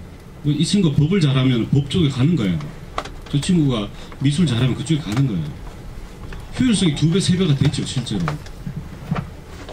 우리나라는 이런 게 좋다 그래가지고 자기 관심사가 아닌 거에 마구 뒤섞여 가 있어가지고 10년 동안 엉뚱한 일을 하다가 내 길을 찾겠어 이러면서 40 넘어서 있잖아요. 난 내 길을 갈 거야 이런 사람도 많아요. 우리나라에. 엄청난 비효율이 발생하는 거죠, 실제로. 자기가 일을 하는 동안에 자기가 재밌어 하는 걸 열심히 하고 여름에 내내노는 거예요. 근데 효율성이 그만큼 발현되는 거죠. 그럴 필요가 있는데 이걸 이제 교육 차원에서 저 나라는 하니까 우리나라는 좀 그렇지 못하지만 근데 이 당사자들 여러분들은 자기 인생이 중요하잖아. 자기가 제일 뭘 잘하고 뭘 제일 잘하고 뭘 재밌어 하는지 자기 스스로 찾아내야 돼요. 자기 스스로라도. 남들이 그거 안 찾아준다고 해서 나 그냥 하기 싫은 거 하고 살 거야 그러면 자기 인생만 손해잖아. 이를 악물고 자기 스스로 찾아내야 돼요. 성공한 사람들 외국에 진짜 괜찮은 직업잖아요. 따져보니까 세 가지가 나오는데 이제 조건이 좋은 거, 돈 많이 버는 거, 그다음에 자기가 좋아하는 일을 하는 사람, 뭐 잘하는 일을 하는 사람, 세 가지가 제일 1, 2, 3인데 여기서 1등이 누구예요? 이게 좋아하는 일을 하는 사람이 자기가 잘하는 일을 하는 사람을 이겨요. 좋아는 하는데 못하는 거 있잖아요. 어떤 일을 하는데 그 좋아하는 일인데 못해 잘. 근데 이 사람이 나중에 1등 해요. 좋아하는 일 계속 하다 보면 잘해지거든. 실제로. 그리고 자기가 잘하는 일을 선택한 사람이 2등입니다. 그다음 조건은. 근데 자기가 좋아하거나 잘하는 일을 찾는 방법은 뭘까요? 해봐야지 알지, 그러니까. 그죠? 가능한 한 많이 해보세요. 근데 뭐 바깥에서 딴 거 많이 해보는 거 아니라 여러분들 공부하는 데서도 뭐 과목이 많잖아요. 여러 과목을 다 접해보는 거예요. 다 접해봐서 유난히 흥미가 가는 것들이 있잖아요. 그러면은 그것이 자기 길이에요. 유난히 재밌고 유난히 흥미가 가는 그게 목적은 이제 행복이니까 평생 동안 남은 인생 내내 행복하게 살아야 되니까. 마무리로 갈게요. 다음. 저도 다 어디서 주워 들은 걸 가지고 얘기하는 거예요. 이게 행복의 수학 공식이거든요. 이 본 적 있어요? 이게 그냥 H는 행복이에요. 해피니스. A는 그냥 수학에 나온 상수. D는 뭘까요? desire. 그러니까 자기가 원하는 거, 욕망. 원하는 것. R은 리소스.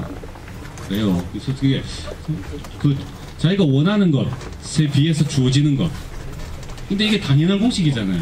내가 100을 원하는데 50을 주면은 100분의 50이잖아. 그래서 50%만큼 행복하다는 뜻이에요. 굉장히 당연한 건데, 그 D가 보통 있잖아요. 디자이어. 우리 욕망이 몇이죠? 에? 무한대잖아, 무한대. 다 무한대를. 그 수학 배우죠. 무한대로 나누면 이게 뭐예요? 답이. 무한대로 나누면 0이잖아요. 이게 원래 인간이에요. 원래 인간. 이게 인간은 사실은 행복해야 된다지만 행복하지 않은 존재예요. 욕망이 무한대라서. 인간이 행복해야 되는 존재지만 안 행복한 이유는 욕망이 무한대이기 때문에 그런 거예요. 그러니까 행복한 방법은 욕망을 좀 줄이면 되지. 욕망을 줄이면 돼요. 원하는 게 너무 많으면은 불행도 많죠. 그리고 전 A는 그게 A가 지혜라고 생각해요. 곱하기는 위로 가잖아. 좀 지혜롭게 굴면은 몇 배나 더 행복해질 수가 있죠. 원하는 걸 줄인다는 게 뭔 얘기냐면은 나는 이게 되고 싶어. 뭐가 건축가가 되고 싶다 치자. 건축가가 되고 싶다고 계속 생각하면서 그렇게 살잖아요. 근데 자기 마음대로 안 되거든요. 이게 이 모양이 안 돼 있고 이 모양이 돼 있을 수도 있어요. 근데 원하는 게 너무 간절하면 저것만 보면은 이렇게 된 거를 실패라고 여겨요. 이거를 실패. 그쵸? 너무 이건 내가 원했던 건 이건데 이게 나오니까.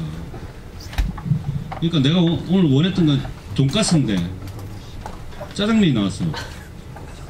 그러면은 내가 원했던 건 돈가스인데 그래서 짜장면 싫어 이러잖아.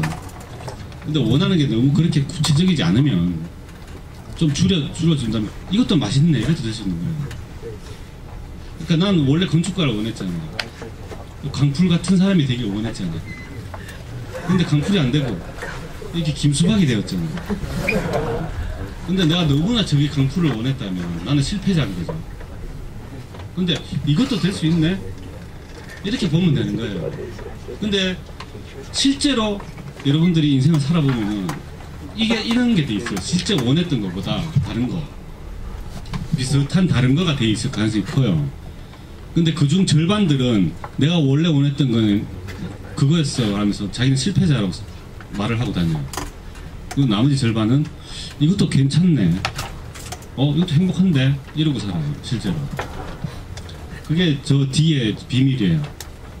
좀 흐트러 놓는 거예요, 자기가 원하는 걸. 그리고 계획도 있잖아. 저는 국민학교 때 이 동그랗게 해서 있잖아요, 이렇게 자기 계획표 그려봤어요? 그게 얼마나 인간한테 상실감을 주는지 국민학교 5, 6학년 때 깨달았어요. 그거 안 했으면 좋겠어요 정말. 왜냐하면은 그거 안 하면은 이 친구들은 자기 자신을 좌절하지 않아요.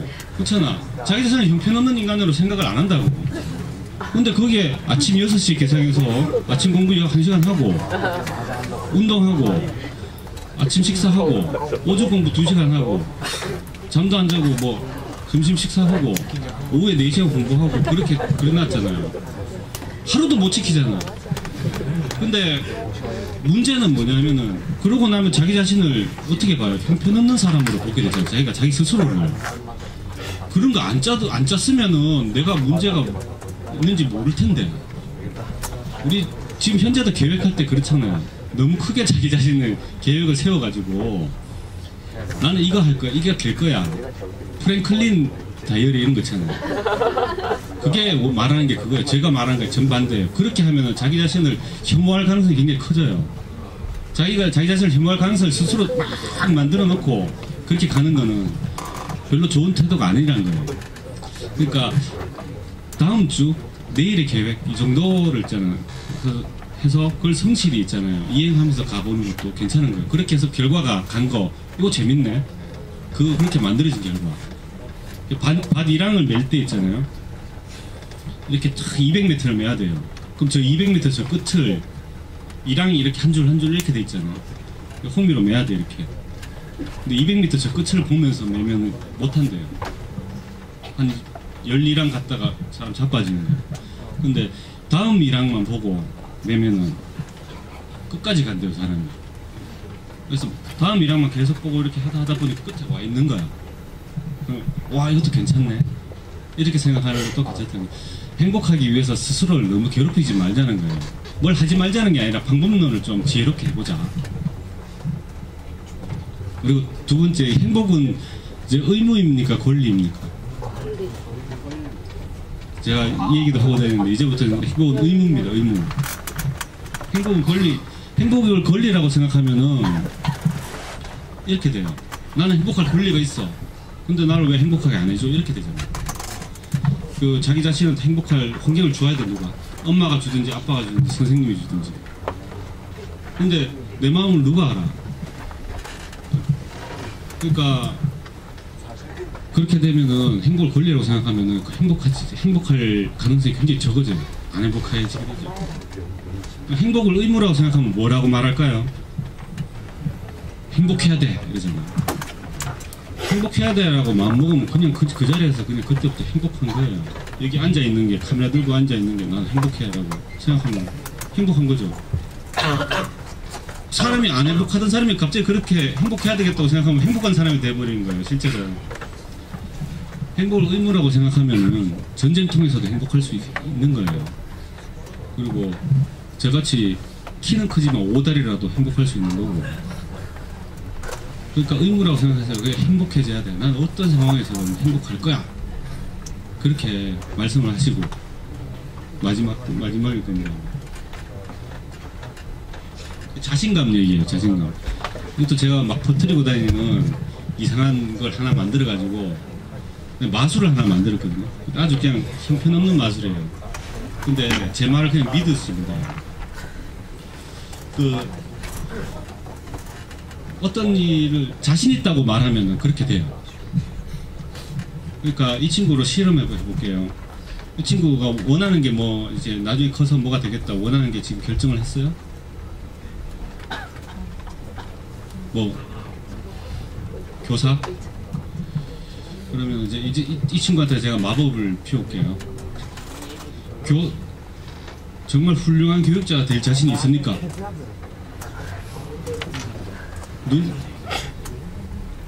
이 사람은 되는 거예요. 눈 보고 얘기했잖아요. 예, 자신 있습니다 하고 얘기할 때 그 느낌 안 느끼셨어요?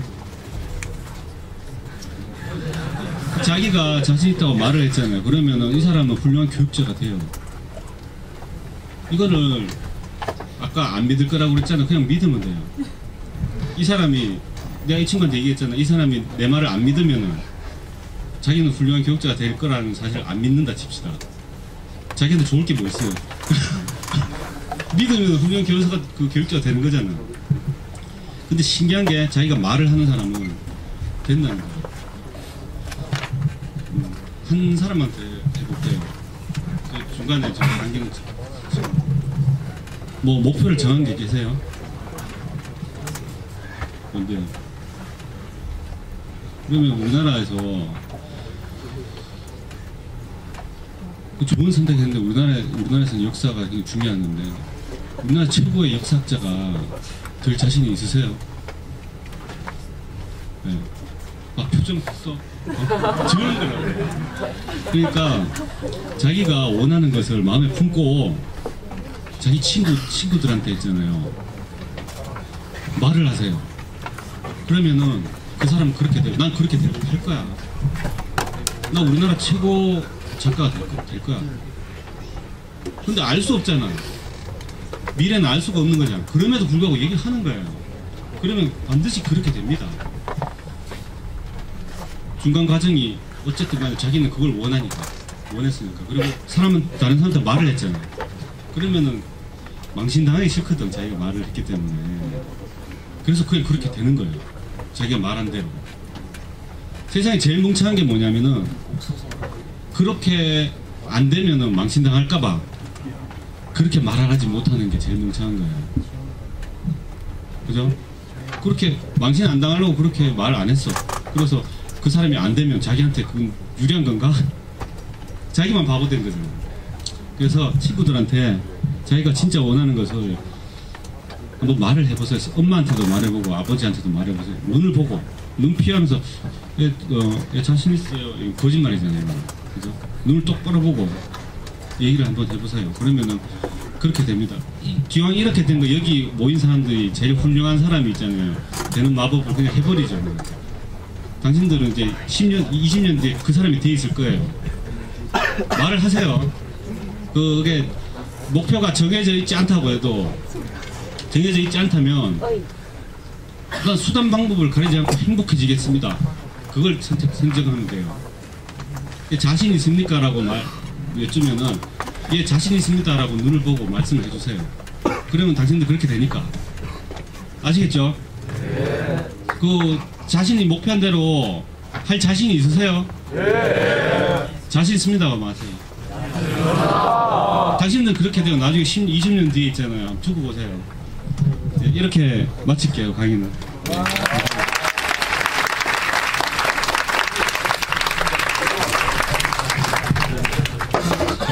저에게 자신감을 품게 해준 강의 감사드립니다.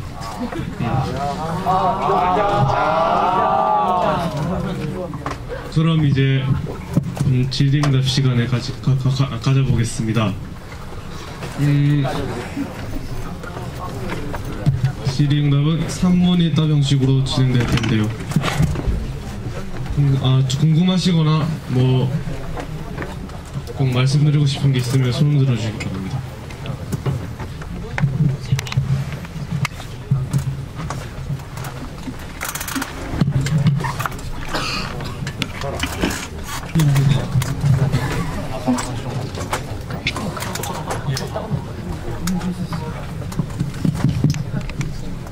네, 1학년 7반 오경대입니다. 사람 냄새를 표시했을 때 삼성에 좀 어떻게 보면 삼성을 좀 비판한다고 볼 수 있는데 삼성에서 소송이나 그런 거 없었습니까? 질문 3개 받고 쭉 답하기로 했으니까.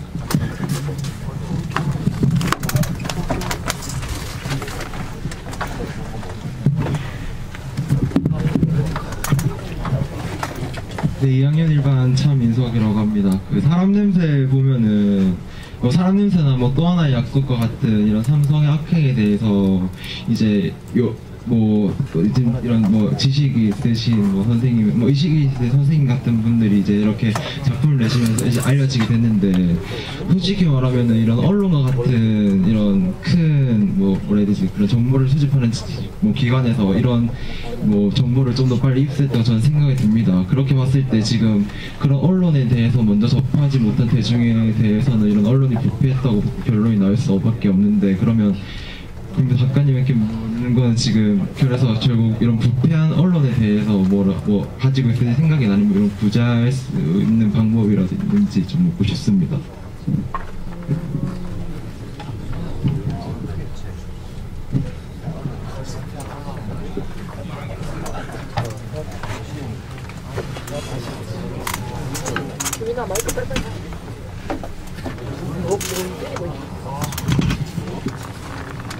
네, 2학년 2반 최우석입니다. 네, 저도 사람 냄새를 비롯해서 올해 초에 또 하나의 약속 그것을 보고 네, 이 일에 많은 관심을 가지게 됐는데, 근데 최근에 아까 말씀하신 것처럼 그 삼성이 그 피해자들한테 그 배상금을 지불하기로 했는데, 네, 기사를 자세히 읽어보니까 그러니까 배상금은 지불하는데 백혈병이랑 반도체이랑 전혀 관련이 없다라는 조건을 달고 지급하기로 했는데, 거기에 대해서 강사님의 생각을 듣고 싶습니다.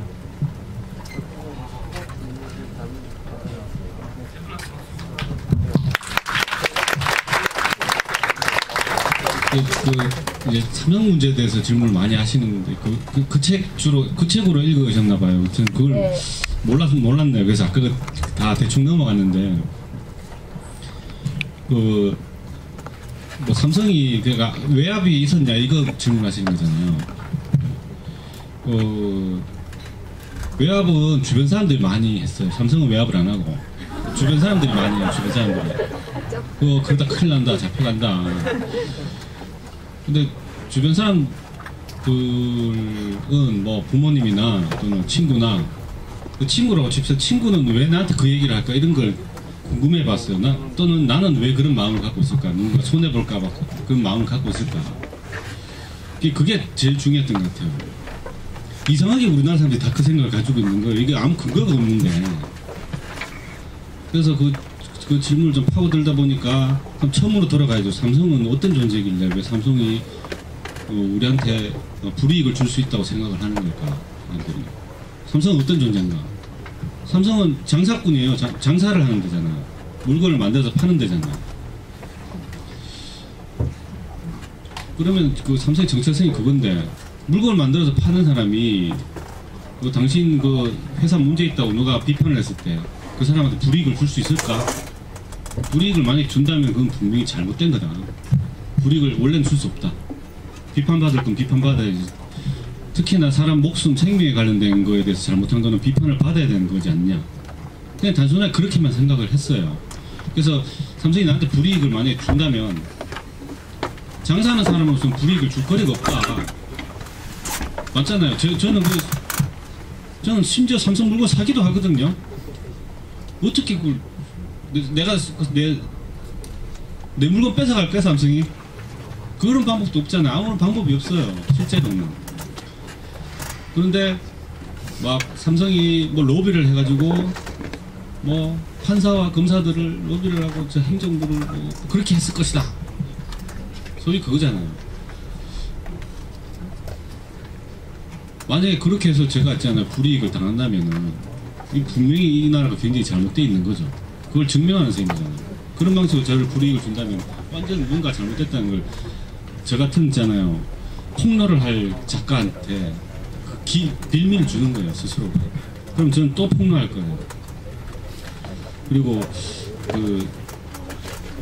다만 가족은 좀 걱정되더라고요. 그래서 딴 데서도 이런 얘기 많이 했는데, 제가 비자금 좀 있었어요.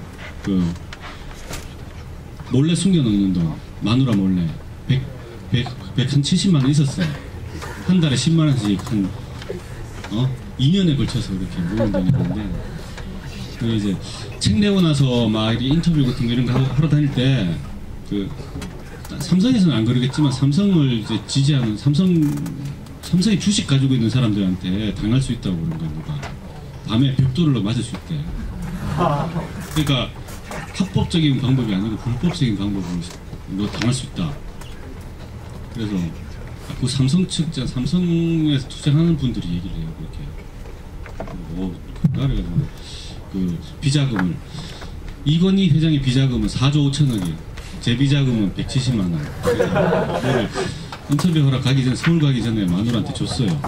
통장 그 존재를 몰랐어요. 마누라 비밀번호도 가르쳐줬어요.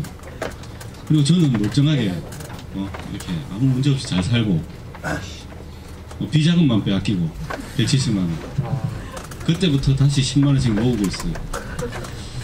그러니까 이런 생각을 먼저 하는 거는 별로인 것 같다. 저는 그렇게만 생각했어요. 만약에 그렇다면 그 실체를 알기 위해서도 가보자. 그런 딱 마음이었어요. 뭐 예를 들면은 여러분들도 나중에 20대 때 되면은 20대가 아니고 20대 때는 30대 정도 되면은 이루지 못할 사랑을 할 수도 있어요. 그러니까 내가 여자친구가 있는데 딴 여자친구가 더 예뻐 보여서 눈이 맞을 수도 있어요. 그러면은 사람이 그때 되면 어떻게 되냐면은 내 여자친구랑 의리를 지켜야지 그런 마음도 들지만 이 끝이 어딘지 모르겠지만 가보고 싶어 이럴 때도 있거든요. 사람이 제가 이 일을 하려고 들었을 때가 딱 그런 마음이었던 것 같아요. 그 끝이 모르겠는데 일단 가봐야 되겠다. 확인은 해야 되겠다. 네, 그랬던 것 같고 이제 언론 문제는 그 책을 다 보셨으니까 책에 그 이유를 다 얘기해놨잖아요. 광고로 요새는 광고를 안 실으면은 특히나 이제 좀 진보 성향의 신문이 더 위험하대요. 예를 들어 조선일보나 중앙일보는 삼성의 광고가 전체 중에 10%밖에 안 돼요. 삼성 근데 비용은 더 많은데도 삼성이나 그러니까 조선일보가 한겨레 신문보다 삼성의 광고 비용을 더 많이 받잖아요. 더 많이 받는 이 비용이 자신의 조선일보 전체에서 10%밖에 안 된다는 거예요. 그래서 삼성이 광고를 빼도 조선일보나 중앙일보는 큰 손해가 안 나요. 근데 한겨레 신문이나 경향신문은 한 17%, 20% 가까이 된다는 거예요. 삼성의 분량이. 삼성이 너네 우리 비판했어? 그러면서 그럼 다음 달에 광고 뺄 거야. 2달만 빼면은 그 직원들 월급을 못 주는 사태가 벌어진다고 그러더라고요. 비용이 너무 큰 거야. 퍼센티지가. 그러니까 이런 종류의 일에 대해서 책 광고 싣는 것도 한겨레나 경향신문이 더 민감하게 그랬어요. 실은 꼭 실어줄 것도 같은데 더 좀 이렇게 뭐라 하나 손살을 더 치는 일이 발생하는 거죠. 이게 뭐냐면 언론에서 물어봐서 그런데 이 광고 때문에 그렇게 휘둘리고 있는 거예요. 그러니까 기업이나 자본에 지금 현재 현상이 그렇고 그 광고로부터 독립할 수 있는 언론이 진짜 얘기를 하게 되겠죠. 비판할 걸 비판할 수 있게 그렇게 되게 되겠죠. 그런 언론들이 몇 개 있어요. 그런 언론들한테 대기업의 광고를 받지 않고도 옳은 말을 할 수 있게 해주는 방법은 뭐냐면 지원을 해주는 거죠. 그래서 각자가 여러분의 부모님들 중에서 그런 분들이 계실 거예요. 각자 이제 그런 걸 뭐 후원금 같은 거 있잖아요. 후원금을 내줘서 대기업한테 그 비용을 안 받고도 계속 유지될 수 있게 만들어주면은 그 언론은 옳은 소리, 할 소리 다 하는 거예요. 지금 요새 JTBC가 손석희 사장 때문에 덕분에 옳은 소리 잘 하고 있잖아요. 그 이유는 좀 약간 다르죠. 백그라운드가 제일 비싼 데거든. 그거가 제일 돈 많은 데거든. JTBC가 어디죠? 중앙일보 그거 아니에요? 자기네가 돈이 많아. 또 약간 삼성 계열이잖아. 그래가지고 이번에 서울시장 정몽준 나오죠. 정치인들 중에서도 정치인들이 원래 돈이 많은 사람은 비리가 없어요. 정치 자금을 받을 필요가 없죠. 돈이 자기가 많은데. 근데 참 옳은 정치인인데 돈이 없어가지고 어디서 후원을 몇 푼 받았는 게 들켜가지고 감옥 가는 케이스가 더 많거든요. 그러니까 정몽준 같은 사람은 금전 비리가 없어요. 깨끗해요. 아주 깨끗한 정치인이 좋은 정치인일까요? 그건 좀 다른 문제잖아요. 예, 지금은 그렇게 돼버린 것 같아요. 언론의 속성이 그렇게 돼버린 것 같아요. 종이신문 아무도 안 사보잖아. 그러니까 언론사가 그렇게 굴러가는 거예요. 종이신문의 판매율 갖고 굴러가는 게 아니고 이걸 수백만 부, 조선일보, 중앙일보 막 몇백만 부 내는 이유가 우리의 몇백만 부의 영향력이 있으니 그러니까 광고를 이만큼 실어달라 이런 거거든요. 그 광고 비용으로 전체가 돌아가는 거예요. 종이값 쓰면서 막 찍는 이유가 그거예요. 사람들이 사고 종이 실제로 종이신문을 사고 이런 건 상관이 없는 거예요. 이미 그런 언론은. 그렇지 않은 언론들이 있죠. 시사인이나 그런 종류의 언론을 좀 지원해주는, 먹고 살 수 있게 우리 국민들이 좀 지원해주는 게 좋은 방법일 거라고 생각하고, 그런 게 되게 되면은 다른 언론들도 바뀌게 되겠죠. 이런 사례가 생기니까. 그럴 수 있다고 생각합니다. 마지막 질문이 배상금 지급? 뭐에 대한 배상금이었지? 지금 7년째 싸우고 있는 거거든요, 삼성이랑. 그래가지고 삼성은 지난 7년 동안 그 배상금을 다 지급하겠다고 항상 얘기를 해왔어요. 지금 특별한 사례가 아니에요. 그러니까 국가에서 근로복지공단에서 있잖아, 산업재해로 인정받아가지고 받는 돈보다 삼성이 보상금 지급받는 게 훨씬 많아요, 실제로. 지금 그 책에서 보면 이 아버지가 하도 저항을 하니까 10억까지 제한을 하잖아요. 그러니까 기본적으로 2억, 3억씩 줘요. 막 사망자 있으면. 이게 근로복지공단에서 보상받는 것보다 훨씬 많아요. 그러니까 그걸로 입막음을 다 시킨 거죠, 사실은. 그 대신에 이제 이것이 산업재해라고 요구하지 말아달라 라는 조건으로 보상금을 주거든요. 이번에도 얘기하는 게 사망자 가족한테 그런 보상금을 지급하겠다 이 얘기 하는 거예요. 근데 실제 내부에서 원하는 것은 그거 받으려면 벌써 받았지. 자식 사망한 거 가지고 돈 받으면은 그 부모가 기분 좋은 거 아니잖아요. 그게 문제가 아니고 이게 너네 산업과 연관이 돼 있다는 걸 인정하라. 이거 요구하는 거예요. 이거는 아직 대답을 안 했어요, 삼성은. 그래서 지켜봐야 되는 거예요. 만약에 그것을 인정하게 되면 삼성은 더 잘 될 거예요. 인간의 생명에 대해서 책임을 지는 기업이 되니까. 자기네 내부의 그런 잘못된 점을 개선하는 기업이 될 거니까. 그걸 인정하는 기업이 될 거니까 더 잘 될 거라고 저는 믿습니다. 그걸 지켜보세요. 그걸 인정하는지 안 하는지. 산업 연관성. 지금 인정 안 하는 유일한 이유는 삼성 내부에서 다 알아요. 이거 인정할 만하다. 인정을 하면 삼성 더 잘 될 수도 있다는 것도 알아요. 오로지 한 가지 때문에, 유언 때문에. 이병철 회장의 유언. 그런 게 있대요. 노조 안 된다. 우리 삼성은 노조가 안 된다. 노조 만들면 안 된다. 무노조 경영해야 된다. 그 다음에 우리나라에 산업재해 없는 삼성 지켜야 된다. 선친의 유언, 이건희 유언 그것 때문에 그렇답니다. 이건희가 특히 이건희 아버지 이병철은 내 눈에 흙에 들어가기 전까지는 노조 안 된다 그렇게 얘기했다고 그러죠. 근데 어떤 사람이 그러더라고요. 벌써 흙 들어갔잖아. 그러니까 이런 얘기는 좀 웃자고 할 얘기는 아니죠. 근데 사실은 그 사망은 돌아가셨잖아요. 그러면 노조 만들어도 되는데 싶은 거죠. 다른 질문 또 해주세요. 어처구니 상쾌한 질문 하죠. 저 안경 끼신 분 먼저 질문 하시는 것 같은데. 손 드신 순서로.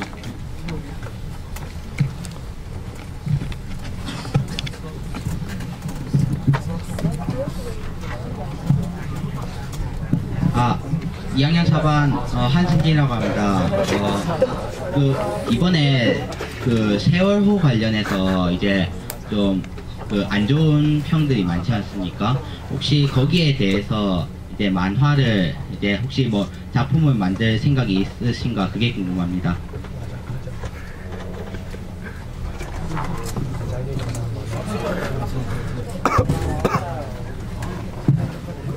네, 2학년 초반에요.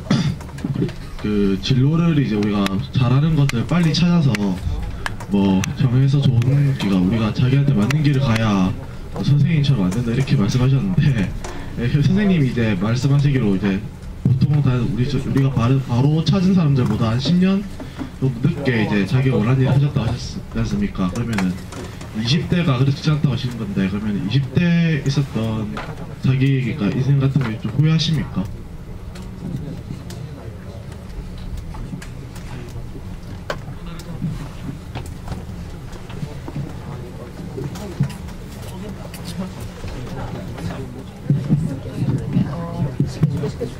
안녕하십니까. 저는 2학년 2반 홍재석입니다. 저는 선생님이 저희와 같은 학생이셨을 때 어떻게 만화가라는 꿈을 가지게 된 계기가 궁금합니다.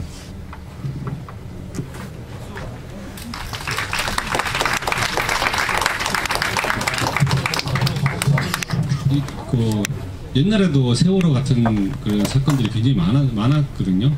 특히나 뭐 요새 많이 얘기하는 게 선생님들 중에서도 제 세대가 있겠지만 우리 X세대 있잖아요. X세대 93학번 X세대거든요. 74년생. 그때 김영삼 정부 때인데 한 2년 동안에 있잖아요. 그때는 2년 동안에 한 7, 8건 일어났어요. 실제로. 그때 뭐 이제 페리오 얘기하잖아요. 그 앞에 비행기가 한 대, 그다음에 구포역 기차 타서 그때 70몇 명 죽고, 그다음 서해 페리오 300명 가까이 사망하고, 대구 상인동 가스폭발 사건, 성수대교 붕괴, 그다음에 삼풍백화점 한 7, 8개가 2년 안에 쭉쭉쭉쭉쭉 버려졌어요. 그때 이거 김영삼 정부 책임이냐 맞냐 뭐 그런 얘기가 있었는데 하도 그러니까 김영삼 대통령 사과를 했는데 그때 뭔 얘기가 제일 많았냐면은 뭐 나라의 임금이 덕이 없으면은 그런 일이 벌어진다, 흉년이 된다 그런 얘기가 있었는데 그게 이런 뭐 감성적 얘기가 아니라는 게 보면 느껴져요. 나라의 임금이 덕이 없으면 그런 일이 왜 벌어지는지 과학적으로 연관이 있어요. 이번 사건이 그걸 말해줘요. 임금이 덕이 없으면 난데없이 조직에서 그냥 무슨 신화처럼 사건이 터지는 게 아니고 임금이 덕이 없으면은 이 사람한테 진실을 얘기하는 것보다 가짜를 얘기해도 잘 보이는 사람이 이득을 보거든요. 그렇죠?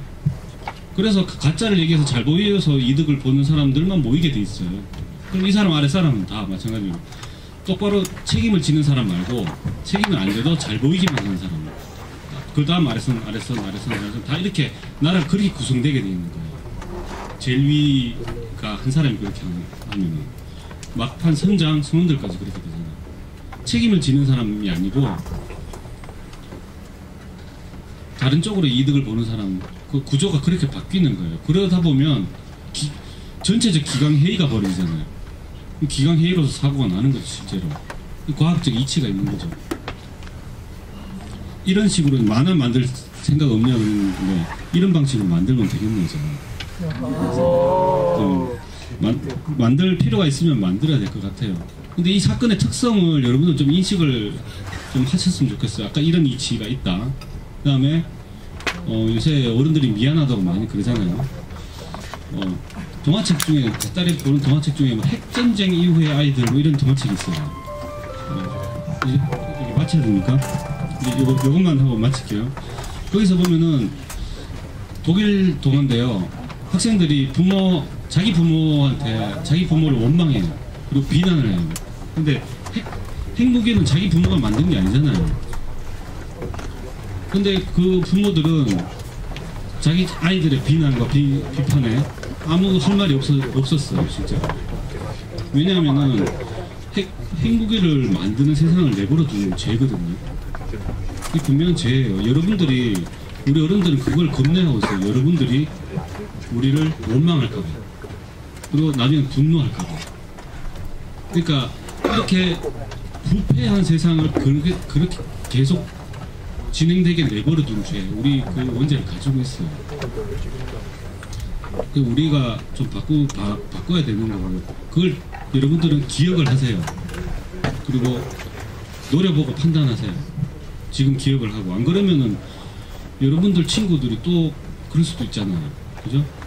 그러니까 기억을 하시고 나중에 어른들이 좋은 세상 안 바꿔주면은 당신들도 책임 있습니다라고 얘기하세요. 나중에.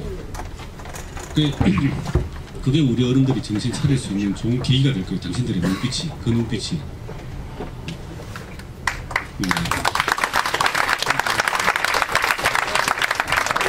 20대 때는 이제 어떻게 살았냐. 여러분들보다 저는 10대 때 3배는 멍청했어요. 저만 멍청한 게 아니고 여러분 세대가 굉장히 똑똑해진 거예요, 사실. 예. 근데 뭐 최대한 있잖아요. 내가 원하는 일을 하기 위해서 가까운 데로 가자 이렇게 생각했던 것 같아요. 여러분들도 똑같잖아요. 지금 당장 자기 원하는 걸 전공을 정확하게 선택할 수 없잖아요. 그렇다면 가까운 데까지라도 가자. 언저리라도. 그냥 그림 그리는 걸 좀 좋아했는데 좀 뭐 끼적거릴 수 있는 그런 전공 없을까? 그러다가 이제 건축을 간 거거든요. 건축도 좀 끼적끼적 하잖아요. 샤프가. 언저리까지 간 것 같아요. 그게 약간 후회하시냐고 물어봤는데 필요 없는 역사는 없다 이런 말이 있거든요. 만약에 전혀 엉뚱한 일을 한다고 해도 이것도 이 사람이 나중에 이 일을 하게 되면 이 역사가 이 일을 하게 된 자양분이 돼요. 그 대신에 필요 없는 역사가 이 안에 있기는 있어요. 대충 한 삶, 대충 시간을 버리는 것들 있잖아요. 그거는 필요 없는 역사예요, 실제로. 저희가 실제 하려는 거가 아닌 다른 걸 너무너무 열심히 했다. 그럼 이 전체가 재산이 돼요. 그러니까 좀 길을 돌아간다 하더라도 간절하게 열심히 하자. 게으름에는 이거는 뭐 변명할 그게 없어요. 그렇죠? 그래서 뭐 20대 때 그냥 안달복달 그렇게 했던 것 같아요. 그래서 별로 후회는 안 되는 것 같아요. 그걸 건축을 공부했던 그 기업들도 만화 만드는데 큰 도움이 되니까. 그중 가장 중요한 건 뭐냐면 뭔가를 열심히 해서 결과를 만들어 본 경험. 이게 제일 중요한 경험인 것 같아요. 그게 전공이나 상관이 없다 하더라고요. 고등학생 때 이제 여쭤보셨는데 그런 지금 연결이 됐네요. 예. 여러분들은 훨씬 우리 세대보다 똑똑하니까 실제로. 그리고 어른들이 여러분들을 아이 취급하는 거를 내버려 두지 마세요. 원래 15살이 넘으면은 어른이에요. 원래 어른이랑 같은 방식의 대화를 할 수 있어요. 경험 차이만 있을 뿐. 이거는 이미 신이 인간을 창조하거나 진화론으로서 여러분들한테 부여된 거예요. 여러분들 애 낳을 수 있잖아요. 뇌나 신체나 그런 것들이 다 발달을 해 있는 거예요. 그런데 어른들은 여러분들을 좀 애 취급하는 게 있어요. 좀 꽃밭에서만 놀았으면 좋겠고 이런 게 있어요. 근데 여러분들은 같은 인격체거든요. 그러니까 내 판단은 내가 하고 내 결정도 내가 한다는 생각을 가지세요. 그래서 그걸 너무 주입시키고 시키는 대로만 해라고 하는 어른이 있다면은 정중히 거절, 그냥 싸우지 말고 정중히 거절하시고 감사하다. 그렇지만 내 일은 내가 결정하겠다. 왜냐 내 인생이기 때문에 그렇게 하도록 해주십시오라고 하시기 바랍니다. 고등학생이라도 여러분들은 충분히 어른이에요. 예. 이렇게.